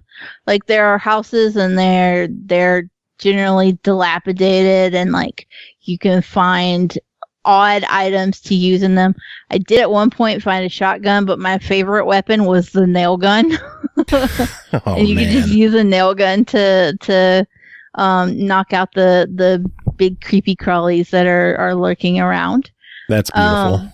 Yeah. I was whacking shit with a boat oar. I was just having a good time with it. I was very into just running around. I also appreciate that initially it starts you off with an axe, and I'm like, okay, I got an axe. And there is weapon degradation, which is something to take into consideration when you're playing. So I was like, you have to collect wood because you have to build things for the drakes that you find. The drakes are little various types of vegetable people, essentially. Like a veggie animal hybrid with great big eyes, and they're super adorable. And you find them initially, they're infants, and they are hibernating. So all you can see is one little leaf poking up out of the ground. You raise the drake up out of the ground and send it back to your camp, and then you're responsible for taking care of it. If you're taking care of them, they will give you a buff. Now, one thing that I was disappointed in is that you can only have one buff at a time, no matter how many drakes you have. So you have to think about which buff is actually going to be the most beneficial. And in the beginning, I had one drake that would give me vampirism, so I would have lifesteal from whatever I was killing. But it was so early in the game that it was kind of moot because none of the enemies were strong enough to do that much damage in the first place. So then the other drake that I had a buff that made my camp more entertaining without me having to build extra stuff. Because the drakes get bored. They have needs. This is where like the survival element of the game comes in. I find it incredibly interesting that the survival element is not how your character survives, but how the inhabitants of your camp survive. So if your drakes are sad, if they're not entertained, if they're hungry, if they're thirsty, they'll die. They'll go back into hibernation. You lose them in the world. That's it. You got to go find them again. Are you not entertained? Look, you get to build them little puppets. It's so fucking adorable, okay? Everything is horribly creepy and also super adorable. I love it. It's such an odd juxtaposition, and I'm down for every minute of it. Totally lost where I was before that, though. It's because you're entertained. I was so entertained, Joe. You're welcome. Like, I'm gonna be heartbroken when the beta ends. And I don't know what day the beta ends. But I am going to be absolutely heartbroken about it. And I'm going to be sitting here going, is it July 17th yet? Can I play Drake Hollow now? There is a single player and there is online. It is drop in, drop out co-op.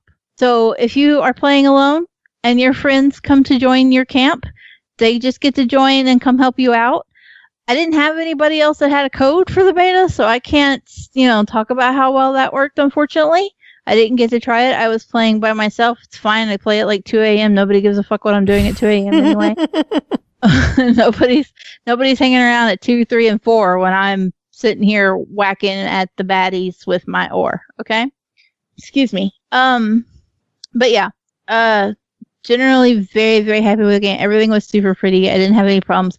It could benefit, again, and I think this was just the beta aspect of it, but like there wasn't enough explanation for setting up the waypoints and collecting supplies.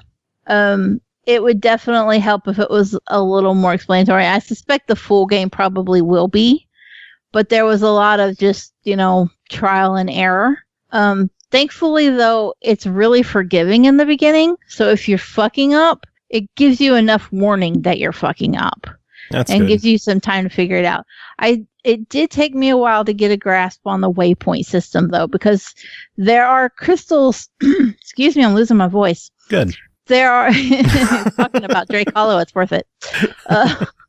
There are crystals scattered across the world that are like on big ass totem poles, and you can connect the waypoints.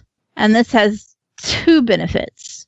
You can connect waypoints to each other to transfer supplies. So let's say you're on an island that's maybe 3 or 4 islands away from camp, but there are waypoints on each of those islands, and the island you're on has a truck that has scrap metal in it. Okay? You can connect a waypoint to the scrap metal truck, and it will teleport that scrap metal through your waypoints that are all connected together back to camp for you. So that saves you from having to go out, fill up your backpack, and go, shit, my backpack's full. You can't even take all the good stuff I found. The other benefit of this is that you can ride the line from waypoint to waypoint to waypoint to waypoint. So you are basically setting up your fast travel system in a way that's most efficient and most ideal for you. So when you ride the waypoint lines, what it looks like is like you're grinding a rail on a skateboard. That's cool. You literally just climb up the pole, hop on the line, you can lean, you can brake, you can accelerate, you can reverse, and you just go as far as you want. If you want to get off of the line and stop on an island, you hop off. That's it. You're done. Just press A, jump off. There you are. If you want to hop back on, press A twice. Shoo, there you go again. Bye. Go wherever you want. The game doesn't tell you how to set that up, though. That's one of those things that I was just like, I had played a lot, and I was like, how am I supposed to get all this shit back every time? And then it dawned on me when I found the truck, what I was supposed to be doing with connecting the waypoints, and I was like, well, I'm dumb. The extra benefit to being able to connect those waypoints like that, too, is that the waypoints go over the ether. So crafting those little crystals to get you through the ether, once you set up a waypoint, you don't have to worry about wasting your crystals to get to that island again. You can just hit the waypoint and go. So it makes it easier for you to keep going farther and farther and exploring more. Yeah, beautiful game. Wild juxtaposition of being both super creepy and super adorable. And I'm 100% in for it. I love it. And July 17th can't get here fast enough. What kind of feedback would you give them now that if they're listening, what would you tell them to do? Molasses flood if you listen to me about anything ever. And they follow me on Twitter, so I'm going to post this on Twitter too, just to make sure they have a chance to hear me out here. Okay. Swap the menu and the pause. Okay. So in order to bring up, look, I'm old school, and to me it's back and select or start and select, right? Yeah. So the button that's on the right side of the controller, that's the one I want to push to bring up the menu and pause the game. The one that's on the left side should give me my map and any other options that want to be tied to that screen. Yeah, that's common sense. They're reversed. What? In Drake Hollow. I don't know why, but I almost lost my whole fucking camp because I thought I had paused the game. Wow. And I walked away to go cook dinner, and I come back, and damn. all of my stuff that I had worked so hard for was gone. And I had my little drakes were dying of thirst because the monsters had come in a raid. Because the raids happen, you get plenty of warning when the raids are going to happen. But if you've walked away to cook dinner and you hit the wrong pause button, get fucked. Okay. And the first thing they went for was they crushed my poor little drake's beds, and they crushed my poor little drake's well. Aww. They left the cabbage plant for some fucking reason. I guess even the monsters don't like cabbage. But they crushed everything else. And I was so sad. Oh, man. All right. Well, overall, is this something we should keep our eyes on? Yes. If you enjoy any kind of action adventure that you can play along with friends, then you're going to have a good time and you should be looking forward to it. All right, moving on. We've got a little bit of a mini party cast going on. Cole, are you excited? I do not feel as if it is party time. No? This is not party cast day. These are imposters. I want a refund for my cover fee. Unfortunately, there is no refund, but there is Jacob Garner. Jacob, how are you doing? Son of a... I mean, I was good up until Cole started talking. Yeah. That's because you're jealous that you can't have this voice. You're like, man, I give anything to sound as awesome as Cole. But she just got the voice that the gods weep for. So, are you the one that's high on this episode? Or what? High every goddamn episode. Have we not learned this yet? Yes, as you can tell, Aki is here too. Dark Mika, Aki, how are you doing? I'm pretty good and closer to Mike. Crazy. You gotta make kissy faces with the mic. Yeah, no, I'm not that drunk. You can't sit back here like this. You have to be like your two favorite characters that you ship in your visual novel porn, and then you're making me blush. That's enough. So get close to the mic. I'm thinking about it. Smoochie face. Get closer to the mic. Now farther away. Closer, farther. Oh. That's a little too close, but we like it. Anyway, that's not all. Making her first appearance on the show, Serlina, how are you doing? I speak, I breathe, I live. Yes, you were not just text this episode. Idiots. Yeah. Are you sure? Serlina sounds a lot like me, but without the redneck. Oh, it's in there somewhere. It's just hidden very, very deeply in my subconscious. Wait, hold on. We gotta test this out. Say white truck. White truck. No, see, you ain't got no redneck. You're all right. You ain't I better not be no redneck, otherwise my grandmama would be like, "That's not the right color." But I wanted to mention something. Jacob, I do recall a few podcasts ago you expressed interest in meeting me. So hello, Jacob. Now, I don't hate you yet, but there is still time and opportunity for it. Fantastic. I will exceed all expectations in that area. No, you won't. We can get these two little No. It's the only... No, I mean, it's the only area where I'll meet expectations. That's pretty much it. Everything else is pretty much a letdown. So, Yeah, I can agree. Yeah. And there goes 84 ounces of liquid today. Fuck. Did you just pee or something? No.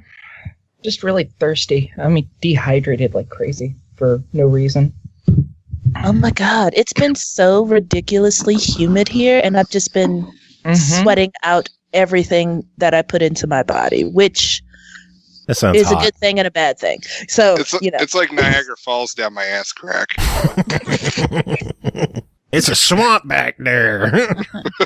No, it smells like swamp ass because it is swamp ass. True. There'd be some crawfish in them swamp. Hey, listen, I'm not going to have you malign crawfish, all right? That's not going to happen on a surly, occupied podcast. I don't know why you're adding me into that. I've never had crawfish. Never? Up here, we call it crawdads. I mean, they call them crawdads back home, too, but that just feels a little weird. It's always been crawfish. And I will be more than happy to give you a crawfish pasta recipe, Mika. It's so easy to make, I promise. I love a good recipe. The closest I've had is shrimp. Don't give Jacob any recipes with rice, though. No, No rice. It's pasta, not rice. Take Like, it. you're just afraid What's they'll wrong with throw it at rice? you. no, Because Jacob throws rice. Yeah, What's well- wrong with you? Rice is good. That's an Because overcooked Cole's a- joke. That's a long-running overcooked joke, Aki. Do you not listen to the show that you're on? You don't fucking listen. I Do you don't want blame the her. truth or do you want a lie? I mean, you're in chat most weeks, so I figure you're at least somewhat listening. Well, to like the introduction, background probably. noise, generally. Yeah. Crazy I Cool in barely chat says shows- yum crawfish. See, Crazy Cool knows the deal. He knows what's up. Or she, it, person. Hi, She I knows don't know. what's up. It could be a very savvy dog. Sir or madam, as the case may be. To whom it may concern, as per my previous email. Oh my lord. Anyway, we have some reviews to do. Are y'all ready to do these? Ah, Tough shit. Next game to talk about tonight is called Aqua Lungers, developed and published by Warped Core Studio. It released May 21st on the Switch for $14.99. When treasure is at stake, there are no heroes. Race your way through challenging stages while contending with deadly creatures and dastardly opponents to collect the most treasure. Serlina, tell us about this one. Yes, so I did review this one on my lovely and plain Nintendo Switch. All right, so in Aqua Lungers, you play. Yeah, I don't know if as- it's lungers or lungers. I think it's just lungers, but that sounds Because really aqua lung, weird. but you're lunging. So That sounds like the name of a band. aqua lung, it's a song. Oh, that's it. I mean, all right, y'all just made my brain freeze for a second, but whatever. Moving on. Okay, so you play basically as a diver, and you have to jump into the water and get the treasure and bring it back up, right? Super simple, super easy. That's literally all it is to the fucking game. There are enemies, or as I like to say, baddies, to beat. And each level has different types of baddies. Like the first baddie was like piranha fish, and the second level it was like turtles that breathe fire for some strange reason. I don't understand the correlation there, but whatever, so on and so forth. You can play the game with others, and it's meant to be played with other people, up to 4. And there is local co-op with the Joy-Cons. So, if you got somebody sitting next to you, just unplug the motherfuckers and go for it, right? You can also customize the color of your diver. And I like the little diver suits because it's very like 1950s, 1960s diver suits. Do y'all know what I'm talking about there? So that looked cool. Big old copper head helmet. And, the rest is like a cloth suit. So think like Big Daddies and Big Sisters from BioShock, like that whole aesthetic. So that was pretty cool. The game itself is, again, super simple, infuriatingly so. You have to dive, like I said, to get the treasure. There's shipwrecked ships that you hit with your little spear or javelin or harpoon. There we go, harpoon, because you're underwater. Makes sense. To collect the gold, and you have to bring the gold back up to your treasure chest and deposit it. First one to 3,000 points wins the match. So we'll start with the first level. There's Piranha, like I said, but every level has a really big bad that you can't actually kill, but they can kill you in one hit. You can stun them for a little bit, but that's about it. And there's like 3 levels and then a boss level, and then you're on to the next world. I hated those bosses. I hated everything about them. I hated their character design. I hated their cheapness. So the first world is, there are 2 cliffs where you as the diver chill out, and your treasure chest is there to deposit your gold.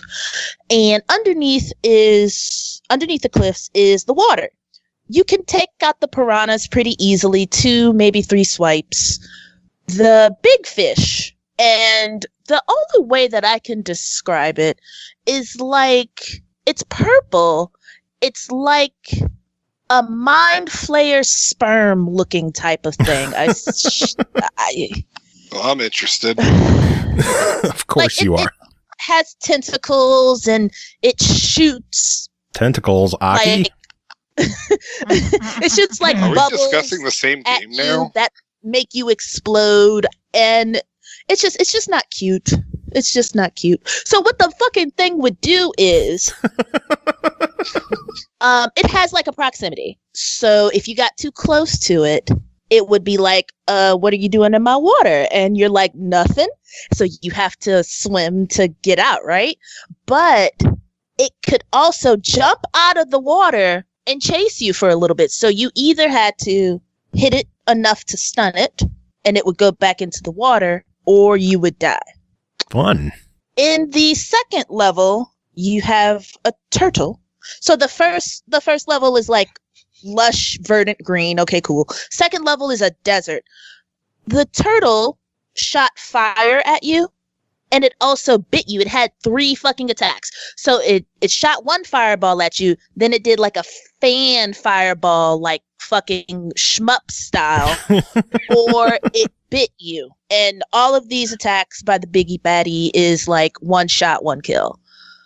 And it was always fun. It was just so annoying for something that is really simplistic, or rather the objective being simplistic. So yeah, I guess that's how I feel about it. You said it's for $14.99. Yep, No. $14.99. What is your verdict? Buy it, try it, deny it. What do you think? No. No. No. No. No. No. No.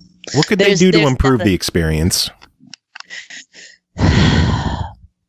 Okay, so they have these little special power-ups that you can get, but the only one that was really effective is the dynamite, because the dynamite stuns instantly.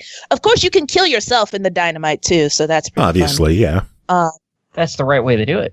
And the dynamite also blows up the ships, so you get like immediate gold, but the ship, if you blow it up, it never respawns. So if you only have access to 2 ships and you blow one up, you now have access to 1 ship for the rest of the level until you get 3,000 points. Plus, like I said, it is meant to be played with more people, because you are able to, like the little baddies. Well, the big bad does it too, but you know, when the big bad chunks you, you're cursing and not really worrying about the gold that you dropped. But the small baddies can hit you and make you drop gold, which if you're playing with other people, you can hit them and knock out their gold and take it and deposit it into your own treasure chest.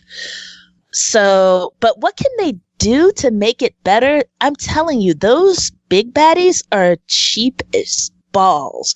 Listen, okay, the second level, it's a turtle, right? You're in a desert. There's not a whole ton of water, but the water also leads to like a platform where your treasure is. So I would kill the small baddies and they were dropping gold. I'm like, fuck yeah, gold. But I couldn't deposit it because the big turtle was in the water area patrolling the fucking treasure chest. Oh, and do not, I don't mean to neglect mentioning this, but the controls on it is ridiculous. Now, I know that I have a little bit of drift on my Joy-Cons, but the way that the diver moves when he's out of water is the same way that he moves when he's in the water, which means he's got a little like wiggle to him. So when I'm trying to literally climb up the ladder to get to the treasure chest to drop off my shit, he would wiggle off the ladder all the time. And I'm just like, really though? Okay. So it's going to be like this. So yeah, I did not have a good time. No, that's a bummer to hear.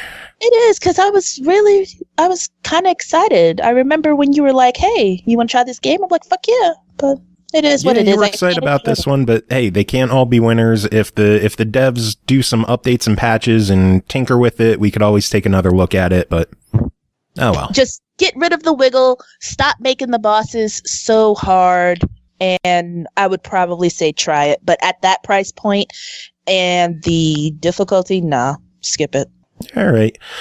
Next game to talk about is called Many Faces Console Edition, developed by Wanzun Dev and East Asia Soft, published by East Asia Soft. Released May 27th on Xbox One, Switch, and PS4 for $4.99. Make the Many Face King pay for waking you from your beauty sleep. Many Faces is a multi-directional shooter inspired by arcade classics, combining single-screen action with randomized stages that will constantly keep you on your toes.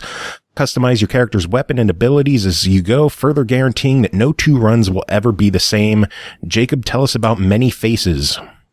I mean, that description is pretty apt. You're this little dude running around on the screen, and you have a gun, and you can pick up these hats which give you different powers. Like, one might be like, oh, well, your gun now fires like a ton, and you get extra health like whenever you kill somebody. Or like the bullets are curved now, and I had one that turned my gun into a banana. I didn't get that one. Banana. Yeah, all the bullets were bananas. It would hit a wall, and then it would split into 3 more bananas and ricochet backwards. Do they split into bananas? No. It was just 1 to 3, and then that was... I mean, it would be pretty fun if your whole screen just suddenly filled up with bananas. Yeah, that would be interesting. But anyway... no, I didn't get anything like that. But then, so yeah, as it says, it's single screen. You have to move up different platforms to kill all these different ghost faces or ghosts. I think they're just called faces. I don't know. They just pop out of nowhere. You kill everything on a level, and then you get sucked up into this huge rainbow thing. Sorry, hold on. A treasure chest drops. You have to open it up. It awards you a new hat, which you can decide to take or not. But you have to be really quick about that. And then this rainbow like sucks you up and, fires you into the next stage. And occasionally you have to kill bosses. Yeah, so, I think every 4 stages is a boss. Probably, I think. Thereabouts. Every 4 or 5. Yeah. But, all in all, it's a pretty easy game. Like, even I managed to not totally suck at it. We should get it out of the way. This is going to be one of those games that achievement hunters are going to love. I got my 1,000 achievement points in 10 minutes. I think I'm at like 800. I think I'm at like 870. And yeah, that was after like 10 or 15 minutes of playing. Yeah. So, for achievement hunters, yeah, this is an easy, like, definitely, so you can get your 1,000 points and be done with it kind of thing. The gameplay, it's pretty simplistic.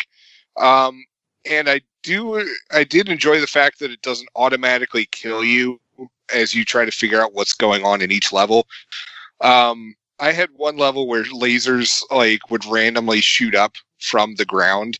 And at first I didn't know what was actually going on in the level because I figured nothing was happening because it took forever. And then it only took off like half of a heart. So like, I appreciate that instead of just being cheap and doing insta kills. Yeah. The game is fairly forgiving. Hearts drop fairly frequently as well. Yeah. It's a pretty fun game. All in all, I mean, as I said, it's not flashy by any means. It's not, it will not be game of the year material, but for $5, I was pretty pleased with it, to be honest. Like this is what I'm actually going to be leaving on my Xbox. Like, because I mean, there's plenty of games that I review on this show that like, as soon as the recording is done, I'm just like, delete, clearing up. Yeah. I'm going to clear up some space. Yeah, not with this one. On the plus side, I think it only takes up like 239 megs. So yeah, it's a tiny game. Yeah. So even then, I wouldn't really need to delete it, but it's pretty fun. There's really not much to it, but yeah, it's a fairly simple, straightforward game. Easy achievements, like we said. $5 on this one. What's your verdict? Yeah, absolutely. It's a fun game, easy to learn, easy to pick up, and it's easy to return to. Like obviously, there's not going to be anything that you have to like majorly relearn with this game. And even if you did forget, there's a tutorial that you can just access at any time. And that's honestly your first like 80 points anyway. Yeah. So. Yes, they are very generous with the achievement points in this game, thankfully. Yeah. But, all right, final game to talk about tonight is called Sludge Life, developed by Terry Velman and Dose 1, published by Devolver Digital, released May 28th on Epic Game Store for $14.99, but is free for the first year. And Serlina, what's going on with your headset? You're really crackly. Oh, am I? My bad. Yeah. There we go. I don't know what that was. Anyway, roam a tiny island stuck on a sludge-covered planet as an upcoming tagger ghost set on staking their claim amongst the graffiti elite. Traverse the corporately branded landscape, chat up other taggers, and discover secrets and idiots along the way. Will you become the king of the island and tag every open inch, infiltrate sludge-pumping corporation Glug to find a way out, or just take it all down in flames with you? Aki, tell us about this one. Okay. One, you play as someone named Ghost. They're not actually a ghost. That would have made it cooler. Just to put that out there. That would have been so much more cool. The area is called Sludge. It's basically a giant area filled with fucking oil because there's a giant oil leak and no one seems to care about patching this tankard that's just constantly pouring oil out. Pouring out of areas all over the place, but no one's like, oh, let's just slap another let's stop the oil, slap some metal on it, get it all fixed, and then clean this bitch. Now they're just like, we'll live in muck forever. Because why not? Fuck it. YOLO. Yeah. Everyone there is fucking miserable. No one fucking likes it. Like, in the entire game, everyone who's working is on strike. Everybody.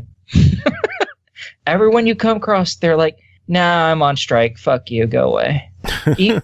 Even there's even some security personnel who are like, I'd throw you out of here, but I'm on strike and I don't give a fuck because I hate my job. So do whatever. There's even another one of you on the roof. Whatever. Just leave me alone. Hell, I'll give you some of my cigarettes. Just piss off. I'm like, okay, cool. And you smoke in the games. That's something.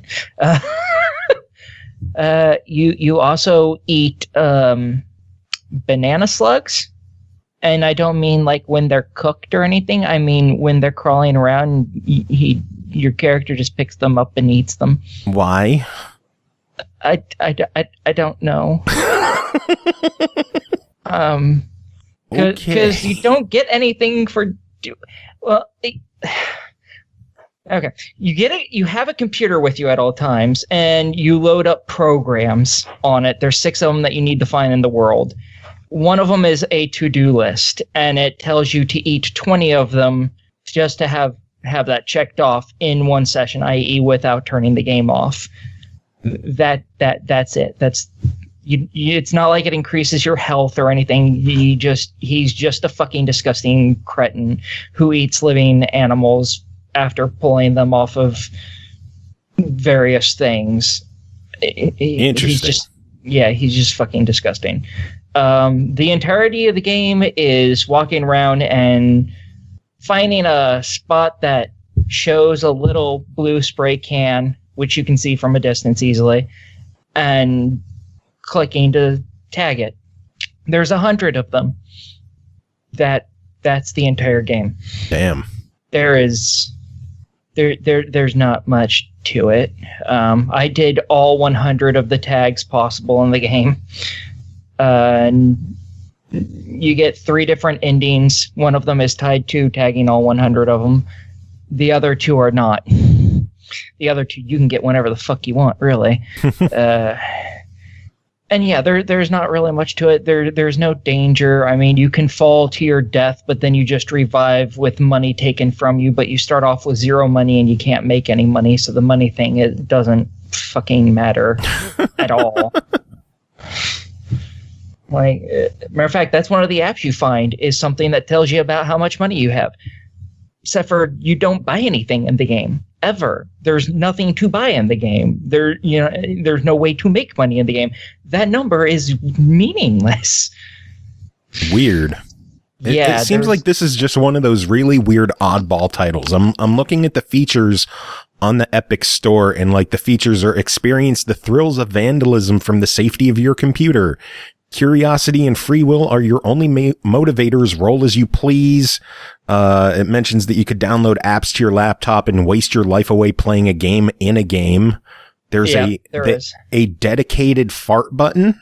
Mm-hmm. Yep, there is. You can. They say dedicated fart button, but it's also a flip button. If you're jumping in the air, he flips. If you're standing on the ground, he farts. Yeah, dedicated fart button.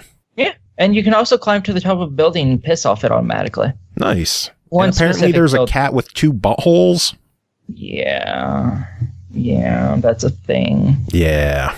You don't talk to it or anything. It just happens to be there. And you can look at its butthole buttholes if you really want to.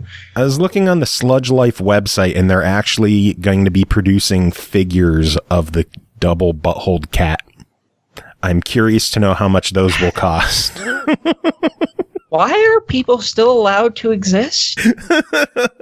Joe, are you going to be buying the double buttholed cat? Probably. He might. You are why we can't have nice things, Joe. I know. Jesus Christ. Well, as a free-to-play game for the first year, it's absolutely free to download and play. What do you think of this game? Is it worth checking out? Since it's free, fuck it, you might as well. You can spend it's a good way to waste a couple hours. If you like the artsy-fartsy visual style that they have, you might like it. But it's just one of those weird nothing type games because there's no story, there's no nothing to it. It's a nothing game.